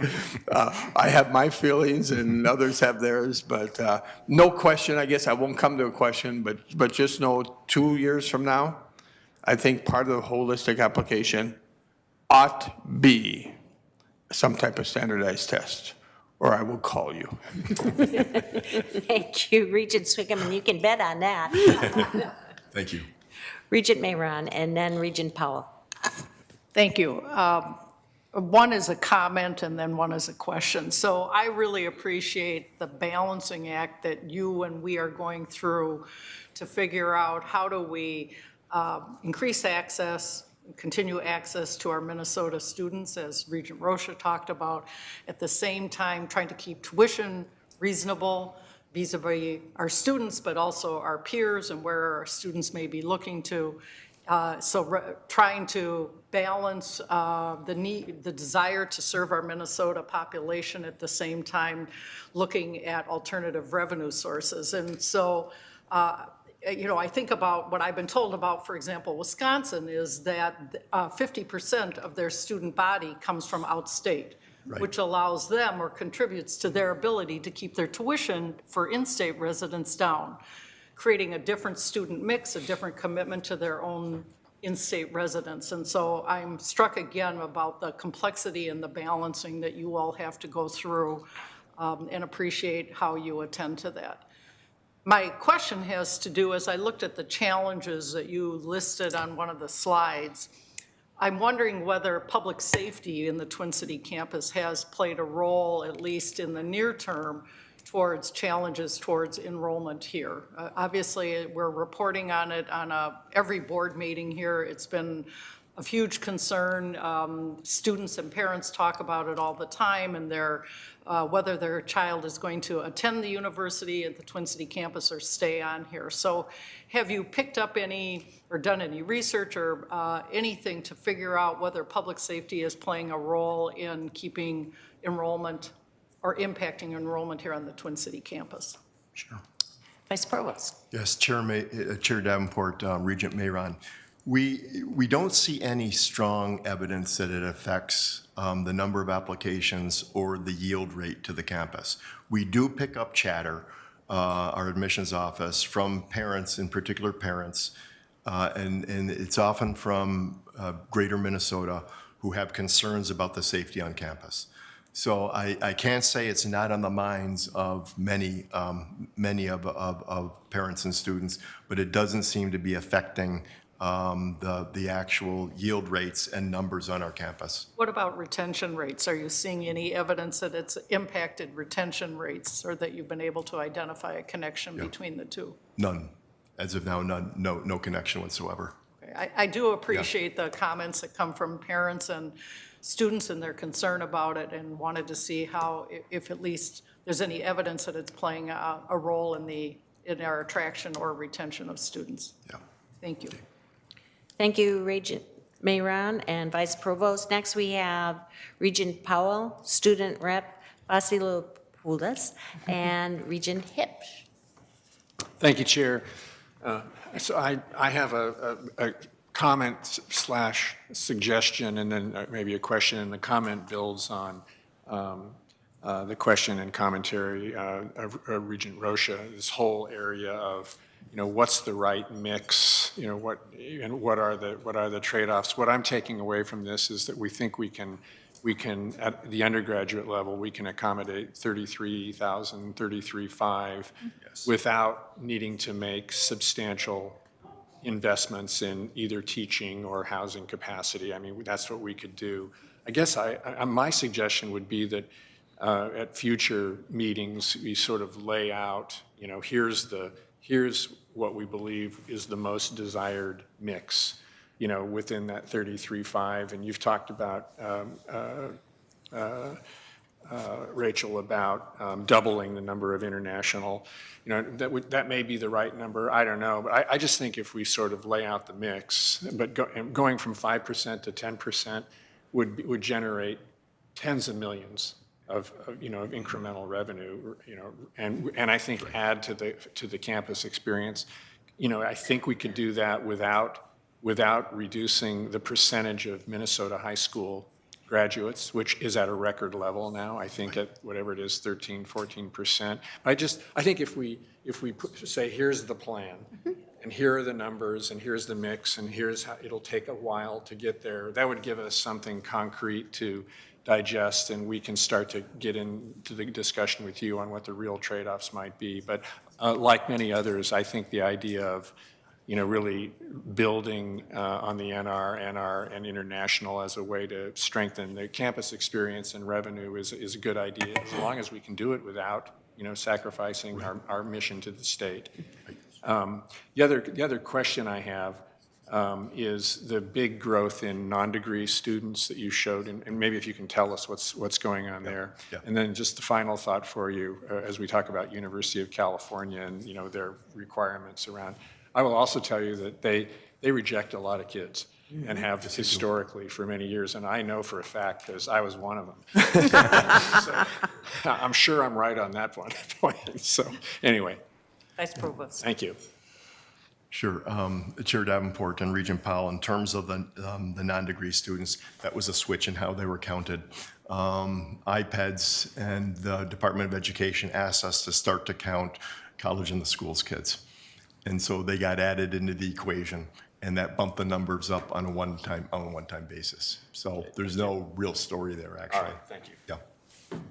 Was there another question? No. Okay. Okay. Show us a plan. Give us the numbers where we can really focus concretely. Yep. Thank you. And thank you for your participation, Student Rep. Vasilopoulos.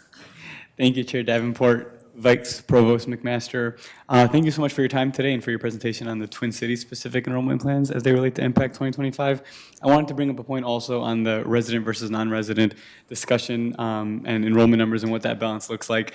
I don't have a percentage today or recommendation for specific numbers, but I do think that a lot of this question has to do with sort of the reach of the University of Minnesota and then the strategic priorities broader throughout the country and throughout the world as well. If the system is attracting students from Minnesota, and then we see from the numbers that once you graduate, most students stay in Minnesota and work here, which is great. I'm sort of wondering how that impacts our marketing and brand image of the university system across the country.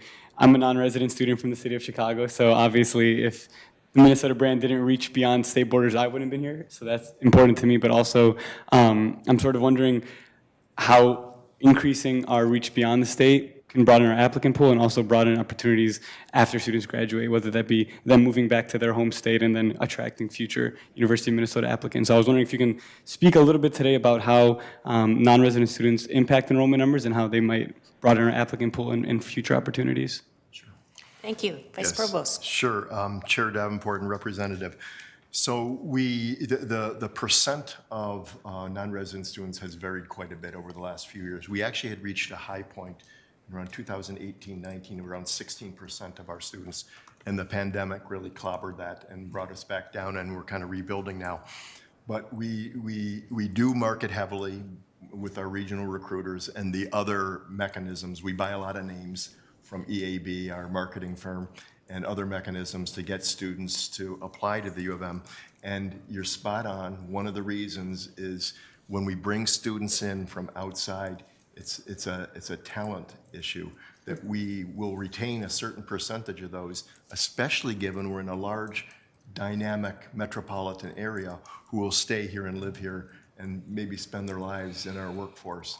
So that's one of our objectives as well, is not only bringing our Minnesota students in, but also making sure we're bringing in talent from around the country. Thank you. Thank you. Regent Hipsch, and then Regent Swigum. Thanks, Chair Davenport. Great presentation today. So I want to that you said 2032, there's going to be significant headwinds in higher ed. And so I guess my question is, what are we doing now to, knowing that that's coming? And secondly, I think pathways is a very important aspect of giving ourselves an advantage, because we have a lot of pathways into professional and graduate degrees. And what is the advantage for our students that enroll undergraduate here to get into those schools versus our border schools? And the last part of my question is recruiters. You know, I'd love to see a couple of recruiters in greater Minnesota working, because they forget about the University of Minnesota, and we have, especially on the western border, we have recruiters coming in, getting students every single day of the week. And so I think that's a really important part of what we need to do to go forward. So mainly talk about the 2032 headwinds. Sure. That's coming right up. So thank you. Thank you. Vice Provost. Yeah, Chair Davenport and Regent Hepsch. In terms of the cliff, there's nothing we can really do about that. That gets into the geodemographics of the state and the upper Middle West. And one of the things I have noticed is we get these new data every 2 or 3 years, and we do the modeling. It's been pushed out, this cliff, consistently. The original cliff was going to occur in the late 20s here. So, but as we've looked at the recent data, and here's something that I think we need to push on. Last year, 35% of Minnesota high school graduates did not go to college, any college at all. 65% did. This year, for fall 2022, that number had gone up to 39%. So there's a pool of students, many of whom we're sure are college ready, who have made the decision not to go to college. And so that's a group we need to tap into quickly. The other is deals with the net migration out of state, which we've talked about quite often. That's something we have to continue to work on to convince students not to cross borders, but that we have the institutions here to bring that in. Yep. We also, in terms of your pathways, have started a number of 3-2 programs. So those are programs where students can cross over with their undergraduate, graduate degree and spend their fourth year starting graduate work, spend 1 additional year and pick up a master's degree. And the benefit of that is we can work in the system with the system here and bring in students from Morris to Duluth or Crookston to the Twin Cities and build on these 3-2-4-1 programs, these pathways, to keep those students in the state to do their graduate and professional work. Good, thank you. Yeah. Good. Thank you. And Regent Sviggum, you had a follow-up question, and then after that, we'll move right into our transfer discussion because it's so closely related. Thank you, Madam Chair, and I'm sorry, I'll be very, very quick. In giving VP McMaster the compliments I wanted to give him on tape, I forgot my question. So I see that with test optionality, not just ACT, that our GPAs are down slightly of our students. Okay, that's of concern, but I don't know what slightly means, but it's not the right direction. But you did say in your presentation that we're going to do continued analysis of success of students in the future regarding ACT.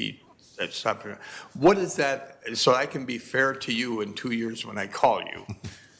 What are those measurements of success? Is it retention? Is it graduation in 4 years? Is it passage of national boards?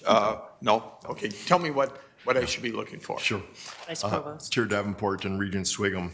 I'll get you my cell phone number if you need it for 2 years out. So, as we look at student success and measuring the potential impact of test optionality, certainly first-year retention is a major metric. The GPA is another metric.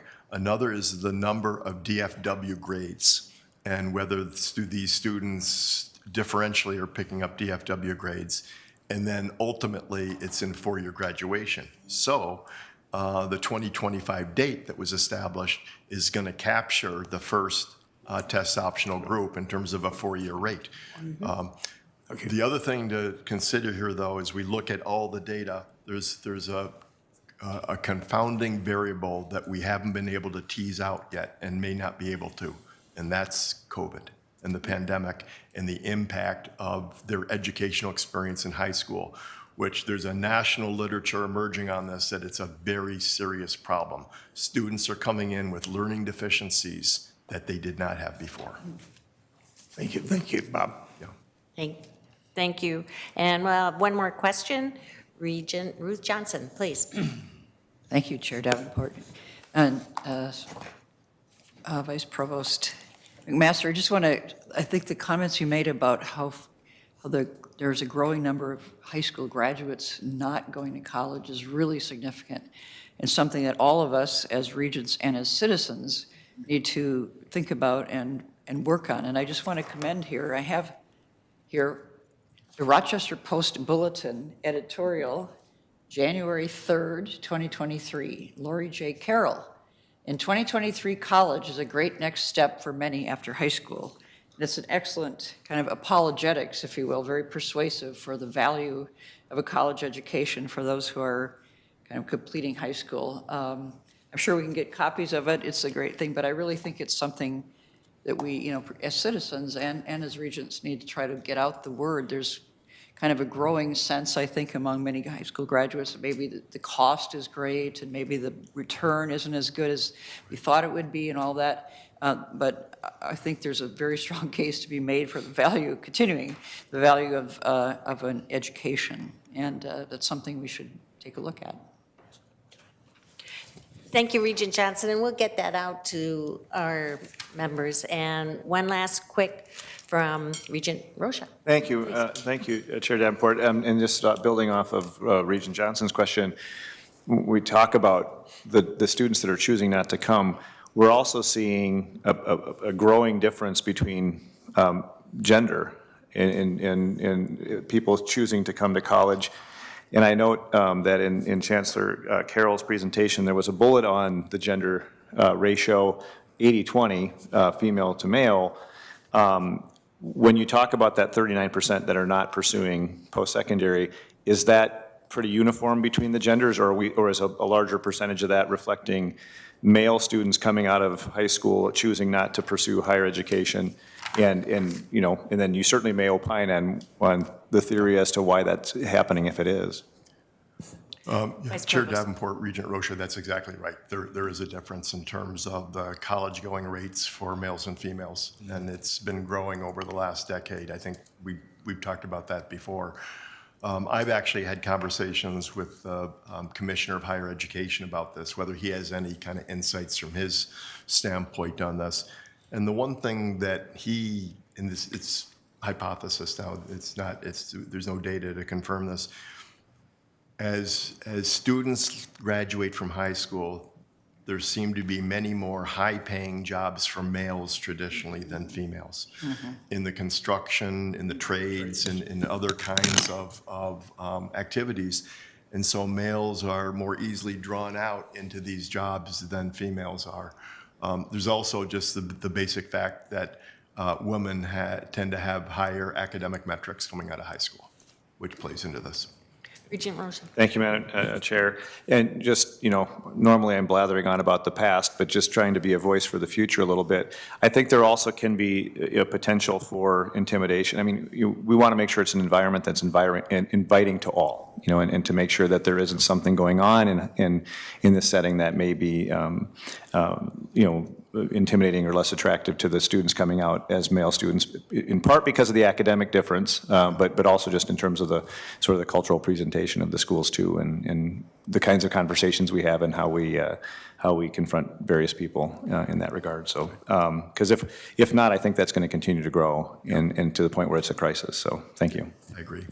Thank you, and I think you'll see a lot of interplay between our enrollment conversations by campus and our next topic with the transfer student landscape. And just a reminder that we will not take a break, so take care of yourself as needed. And we will start out with Provost Croson. Thank you, Chair Davenport and members of the committee. Vice Provost McMaster will remain at the table to delve into the transfer student component that's been a key part of the story in each of our enrollment presentations this year.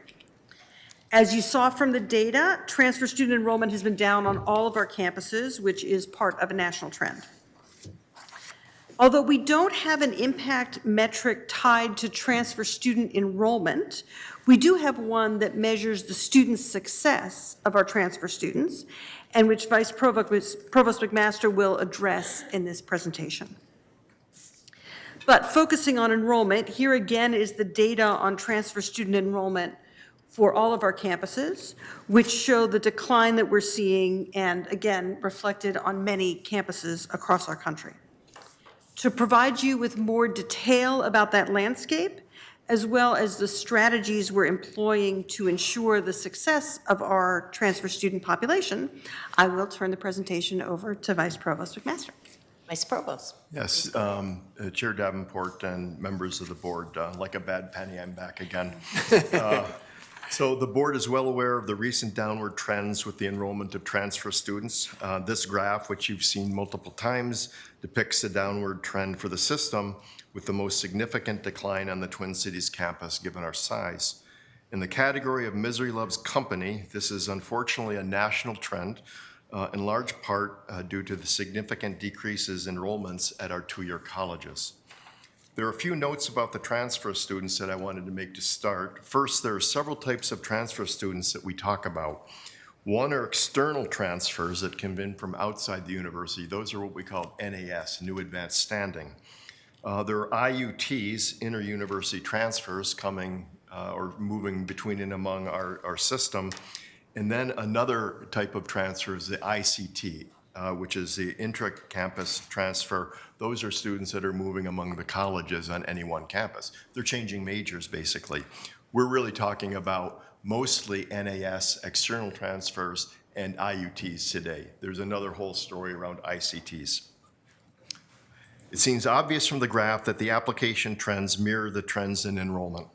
Since 2017, the applications for transfers have dropped from over 10,000 to just over 5,000 on the Twin Cities campus, a 50% drop. The other campuses also have seen declining transfer applications, although it should be noted that Rochester enrolls relatively few transfer students given the nature of their curriculum. On this graph, you're looking at the number of transfer students enrolled for each of the major education sectors. The Minnesota private colleges in blue, Minnesota State in orange, U of M system in yellow, the Dakotas and Iowa in lime green, and Wisconsin in maroon.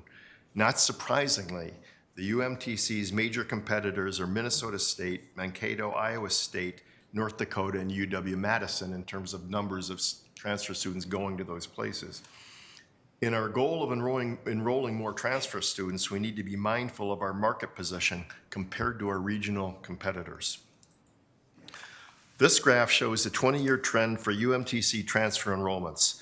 Unlike the freshman admissions process, where we really only admit in the fall, we admit transfer students both in the fall, those are in maroon here, and yellow in the spring. Drilling down with UMTC data, one can see the decline since 2016. One can also note that in 2009, the UMTC reached its high point with 2,500 fall transfer enrollments. This occurred in the middle of the Great Recession when students were returning to higher education. For many years, the UMTC had the highest percentage of transfer students in the Big Ten, averaging about 35%, reaching as high as 40%.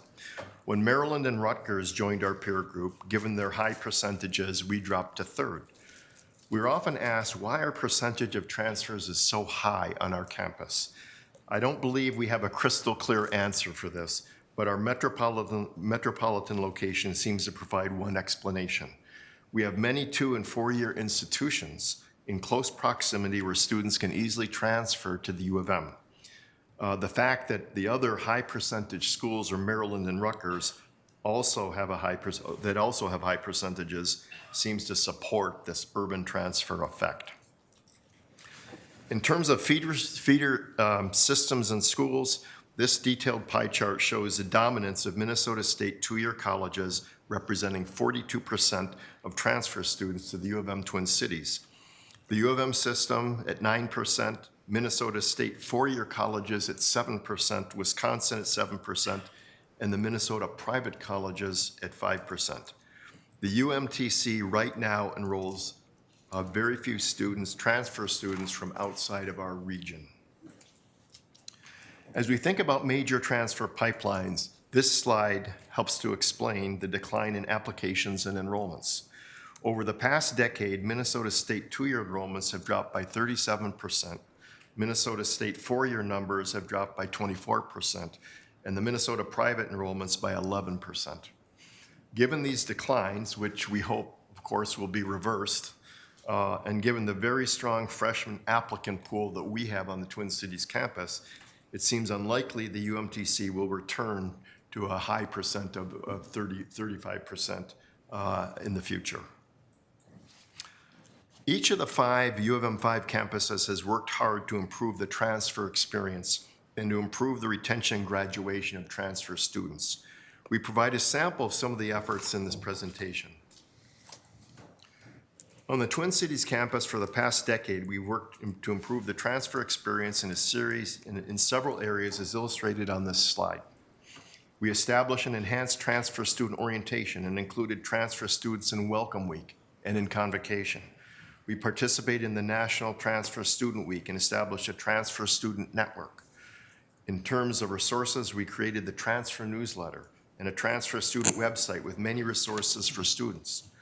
And finally, we now have our own chapter of Tau Sigma Honors, a Transfer Honors Society, and a transfer student board. I should also mention that we've created the position of the Director of Transfer Student Experiences, who helps to coordinate all transfer activity in the Office of Undergraduate Education. The director, Sarah Ihrig, does a spectacular job at moving our transfer initiatives forward and works closely with the colleges in aligning college plans with central initiatives. There are some other major transfer initiatives that should be mentioned. Each of the campuses provided a transfer student plan and the system enrollment plan presented to the board both in September of 21 and January of 2022. So there's lots of transfer information in those presentations. In the world of transfer students, we feel it's important to stay connected with our colleagues in the other systems. The provost and vice provost have regular meetings with Minnesota State officials to discuss enrollment patterns and transfer pathways, and the Twin Cities High School Counselor Network communicates with our school system regarding both freshman and transfer enrollments to the system. A larger transfer project is now nearing fruition on the Twin Cities campus, a centralization of transfer admissions. Unlike freshman admissions, which is managed centrally through the Office of Admissions, transfer admissions in the past has been managed in different ways, with many colleges maintaining their own separate transfer staff. This has resulted in some inconsistencies and confusion for transfer students applying to the Twin Cities. One major issue, for instance, has been where students are not admitted to College A, there has been no mechanism for redirecting those students to College B or C, as we do with freshman admissions. Starting for fall 2023, all transfer admissions will have migrated to the Office of Admissions, where there'll be coordination in applications, offers, and confirms. This will also enable a more coordinated marketing and recruitment approach to attract transfer students. Although not formally part of PEAK, this effort is very much in line with the goals of the U of M PEAK initiative. We should mention the Minnesota transfer curriculum that enables students completing their general education requirements to transfer these requirements seamlessly between the U of M and Minnesota State. The transfer of these requirements is based on 8 agreed upon primary goal areas. I won't get into the weeds today, but it's a whole mechanism to exchange these curricula. The Minnesota P20 Council, which brings together P12 and higher education experts, provides a powerful network of educators working together with the objective of establishing strong collaboration and communication across the sectors. As mentioned, each of the 5 campuses have a variety of initiatives to support transfer students. Our Greater Minnesota campus chancellors and vice chancellors are here today if there are specific questions on any of these. At Crookston, they have a dedicated admissions counselor who specializes in transfer students and a one-stop model for approving course equivalencies. Duluth has developed enhanced connections with community college partners, as well as improved recruitment of transfer students. Morris has worked to create articulation agreements, MOUs, and collaborative work with the Minnesota tribal colleges. They have also enhanced campus programming for new and continuing transfer students. And Rochester now has a dedicated transfer admission staff and enhanced connections with the community and with technical colleges. As the board can see, each of the 5 campuses has been very active in efforts to recruit, enroll, and support our transfer students. We're going to talk about credit transfer for a few minutes. Transferology. Transferology is a system used to understand how classes will transfer into any campus at the University of Minnesota. Anyone can create a free account at transferology.com. From there, students can look up classes they have taken or plan to take and find out whether they will receive credit. Students might receive generic credit that counts towards their 120 credits required for a bachelor's degree, or they can receive an exact match to an existing course, depending on the course itself. In addition to showing whether credit is granted, Transferology shows students whether their course is an exact match for a University of Minnesota course known as an equivalent course. The system also shows whether a course meets liberal or general education requirements at the receiving institution. If a course has not been evaluated by the University of Minnesota campus, Transferology then shows students a maybe option and directs students to contact us, the university, for more information in that case. Our advisors can also create Transferology accounts through the Transferology lab. It's kind of complicated. And see transfer equivalencies, replacement courses. They can create course bundles. They can look at programs. There's a lot that they can do within the Transferology infrastructure. Thousands of prospective and current students use this system every year, and they can see the results for over 990,000 courses. Now, the second major system is called TESS. The Transfer Evaluation System, TESS, handles these maybe results we mentioned in the previous slide. If a student has taken a course that has not been evaluated, students may submit the course for review.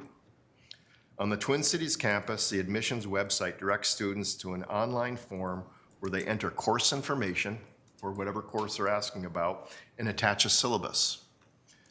Once properly submitted, admission conducts a preliminary review of the course for transferability and liberal education requirements. The test team then routes the information to the college and departmental reviewers. And here's the key piece of this. Faculty are responsible for determining whether the course is approved as equivalent to a particular course we offer, whether it is denied the equivalency, or whether more information is needed to evaluate the course. If the credit equivalency is denied, the department must indicate the reason and whether there is an alternative available as offering a departmental elective.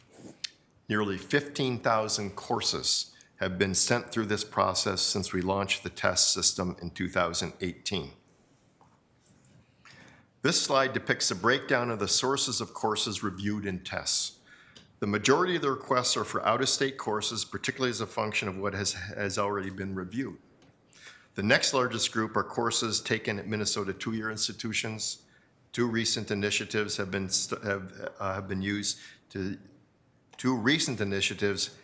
to start using tests for review of other University of Minnesota campuses and courses, and for international coursework as we expect these categories to grow. The primary metric we monitor for our transfer students is their 3-year graduation rate for those students who arrive with 60 credits and are full-time. From 2002 to 2017, this impact rate had climbed from 62% to 75%. Good progress. The recent downtick in this rate to 73% is directly attributable to the negative impact of the COVID pandemic. I'm also sorry to report that the first-year retention for our transfer students, like we've seen with freshmen, has dropped from 88% in 2019 to 84.5% for the 2021 class. There are obviously multiple initiatives in place to try to reverse these retention trends. Finally, through our survey of engagement at the Research University, CIRU, which is our major survey instrument for undergraduates, we measure many components of the transfer student success. I'm just showing one today. This CIRU graph shows how transfer students feel they were valued as an individual at the Twin Cities campus. The good news is that, one, the results are almost identical to the freshman students, the NHS on the right. The patterns are almost identical. And two, they have been improving, reaching 88% for the 2022 survey. With that, I think we'll finish the presentation and turn to some discussion and questions from the board. Thank you very much. Thank you, Vice Provost. And we've been reminiscing history. We have our own histories. We have our shared histories. And Regent Rocha last meeting talked about pulling cards, standing in line for registration, which I think is a shared history. I just want to reflect that Minnesota really has been a leader in these issues of transfer, beginning well before the early 90s and the transfer curriculum with articulation agreements, PSEO, other kind of things. And to look at what you showed us, transferology, you know, we have degree audits, we're using technology to assist students and save money to families, save money to the state, legislative interest in this as well. And we've really come a long way, and it hasn't been an easy fix, and it's not fixed. It'll probably never be fixed. But it's amazing to me, who did this work back in the late 80s, how far we have come finally. So thank you for the presentation. There's more to be done, and we'll start with Regent Powell. Thank you, Chair. And thank you for the presentation and, you know, dealing with the sort of decline in overall enrollment at the 2 and 4 year. That's a tough one. And I mean, I know that that really underlies, you know, much of the problem. The question I have is does any of this reflect a change in strategy or emphasis at the feeder schools? I mean, as their enrollments have declined, do they look at this segment of students as less important to them? They're focusing on 2-year credentials and, you know, sort of the things that they do uniquely well and that you know, isn't duplicated. Do they in a way, you know, this idea of we can be a great place to start your 4-year journey, we're less expensive, close to home, and there are a lot of advantages to that track. Is that a you know, a marketing approach that's of interest to them, or are they really more focused on other things at this point as their enrollment, you know, has declined and changed? Vice Provost. Yes, Chair Davenport and Regent Powell. I probably can't answer that question because I'm not in the weeds in that system. Certainly, they're well aware of the challenges that they have, and I think from our perspective, for students who are not admitted, I'm thinking about freshmen to our campus, we do encourage them, in fact, to think about a 2-year option. Some for financial reasons, some for academic reasons, where they can start their journey, cut their teeth in college, and then come back to the university. And that's still a major pipeline for us and very successful. But I think some of this gets into the declining high school enrollments and the fewer number of students going on to college that seems to be disproportionately affecting the 2-year colleges.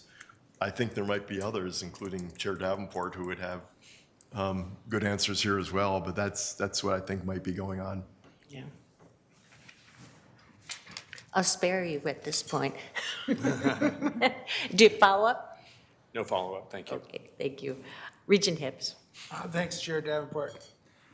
When it comes to transferring credits, it seems like, to me, like it would behoove the state of Minnesota to have all credits transfer all the time, 100%. So that the kids know, as they're taking the class, that this credit's gonna transfer wherever they go in Minnesota. So rather than after they take the class, tell them it's gonna transfer or not, they should know that before they take the class. Because I think a lot of kids' plans are, like for me, for instance, I started off at Morris, and I needed all my credits to transfer to be on a 4-year graduation rate in agriculture that they didn't offer at Morris. Okay, so it worked out for me, but if I would have found out that I have to take economics over, or I have to take something over, that would have been a complete waste of money and time. And so I'd like to see us really do a lot of work on the front side of that, getting all the colleges in Minnesota, M-State and ours, on the same page, so kids aren't wasting their time in classes that don't transfer. That's just my point. So. And thank you, Regent Hibbs. And heavy lifting was done with the Minnesota transfer curriculum back in the early 90s, which Ohio copied, by the way. And there's still work to do. Comment? Sure. Chair Davenport and Regent Hepsch. One of the answers here is around transferology, because students can do that predictive process of if I take this course, will it count when I transfer? So there is a mechanism to do that. Also, I'm not convinced that all courses should count at all institutions in transfer. So for instance, it could be that students take some very technical courses at a technical college that really would not transfer well into the University of Minnesota. And I could provide other examples as well. So I do think we have to be somewhat selective here in terms of what we're going to take or other institutions will take and transfer. Just a quick follow-up. Yeah, I agree with that. I'm talking more like chemistry to chemistry. Oh, yeah. You know what I mean? So Yeah. apples to apples. I agree with what you said. Okay. Thank you. Right, and we've come a long way on that.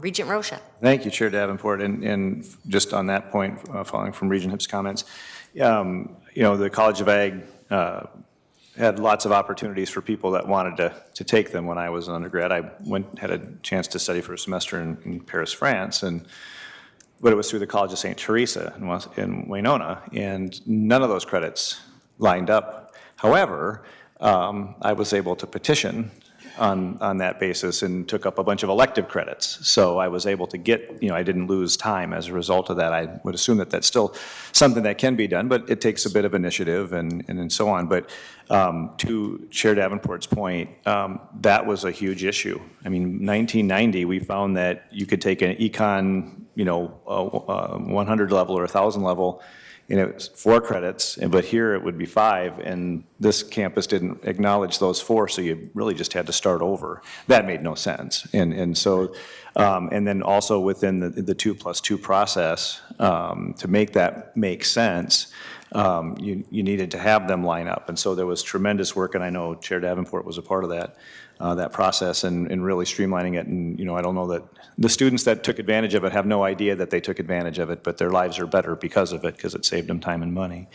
And these are really good conversations, and there are not many conversations that we have and decisions that we make that impact students and are on the public's mind as much as who's getting in and who has access here. And because there's a big difference between that acceptance letter and the rejection letter and the way you look at the University of Minnesota for the rest of your life and your family and your friends. I mean, these are big decisions. And when we have, it's tough to have these conversations because there's so many people in the room, right? And I could sit here with you, and we have Vice Provost McMaster. You and I have had conversations over and over again over these years, kind of getting into the nitty gritty. When you see that transfer drop off, I think it's somewhat consistent with even the applications on the front end, right? And and a lot of it is the economy. I mean, in the National Guard, we're having numbers problems right now because when unemployment's low, it's harder to recruit. and when unemployment is higher and jobs are harder to come by, people oftentimes hide in school. Or that's maybe not the right way to say it, but they find themselves in school, and they find themselves joining the military as options when they don't have others. So I do want to, earlier we touched on the issue of the safety concerns. And I know you stated, fairly boldly that there's no evidence whatsoever that that's having any impact on retention or applications. To me, I think that it's hard to come across as many anecdotes as I come across. People saying they've chosen to direct their kids someplace else. I think this is especially impactful in the rural communities where, the metropolitan area is scary just to start because it's intense and it's much more populated, and so I think those are issues that we need to be mindful of. I would not want to be just dismissive of those very real concerns.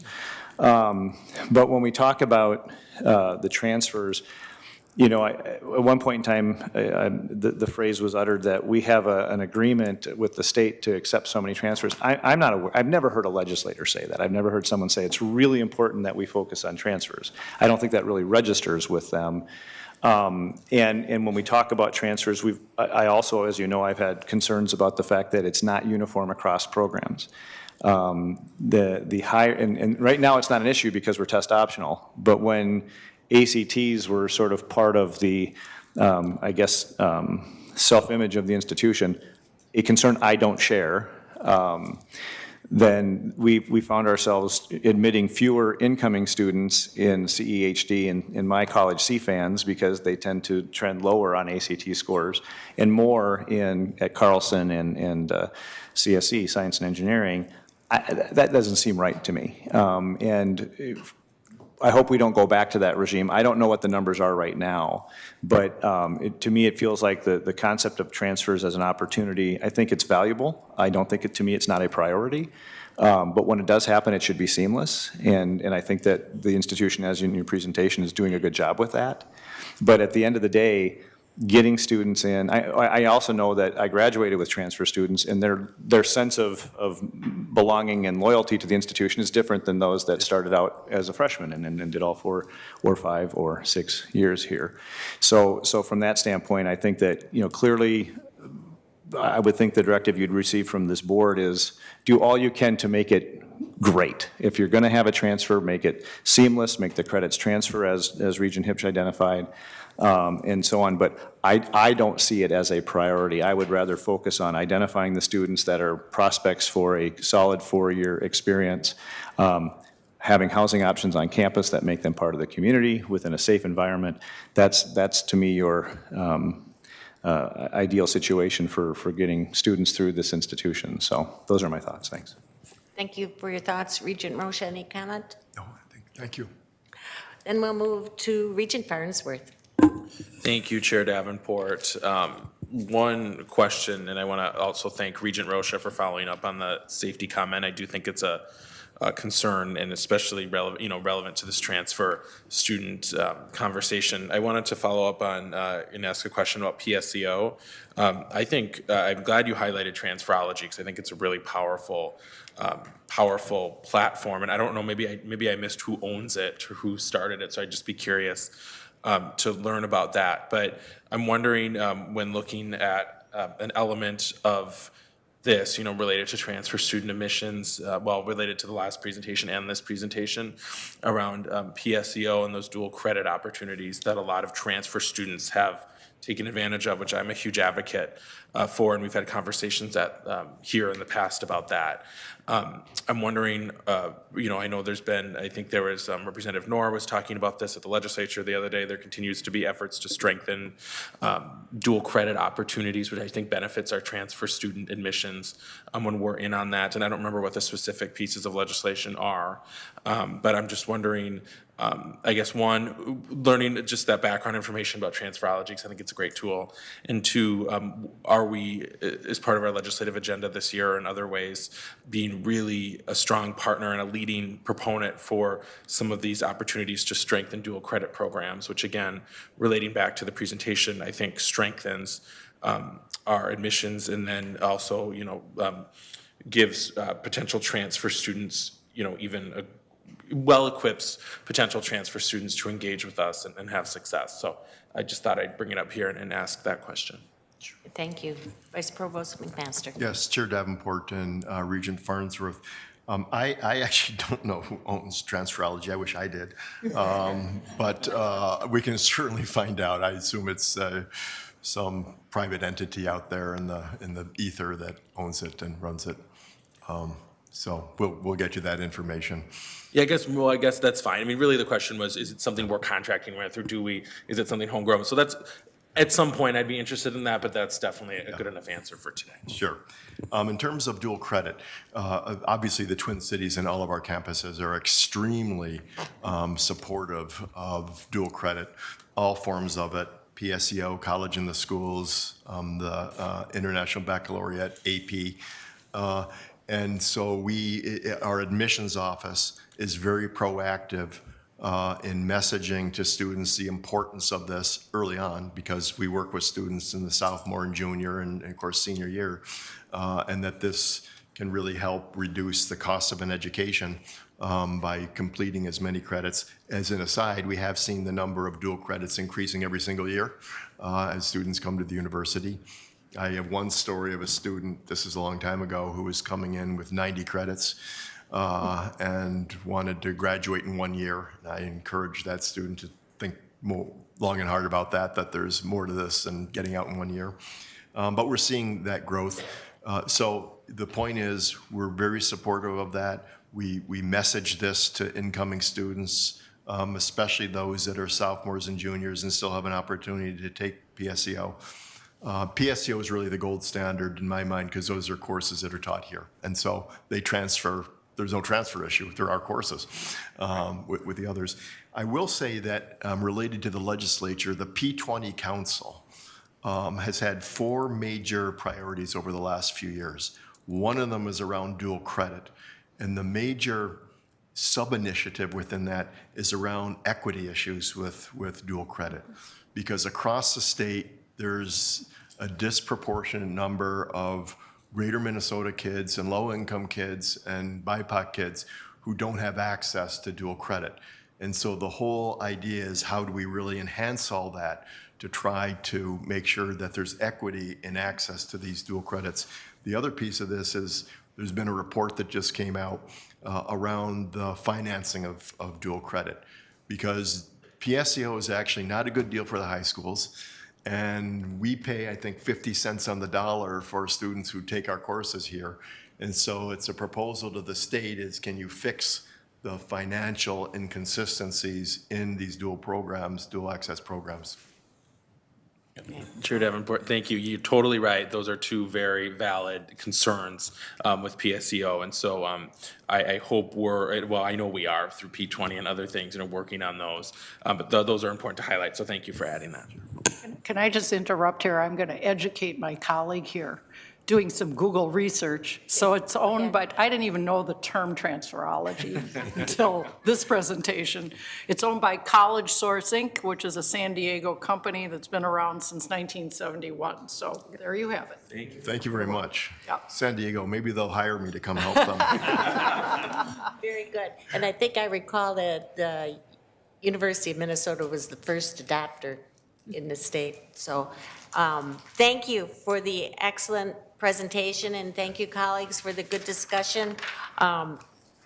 There's a lot to be done yet, and it will never satisfy every one individual, but we've come a long way. And so I'll close out. I do want to give a shout out to the hundreds, maybe thousands of faculty, staff, deans, provosts, more so maybe than presidents, but I'll give them a shout out to over the years, that really have operationalized this. It's heavy lifting, it's slow process, but we're doing it and we'll continue to improve on that. So thank you.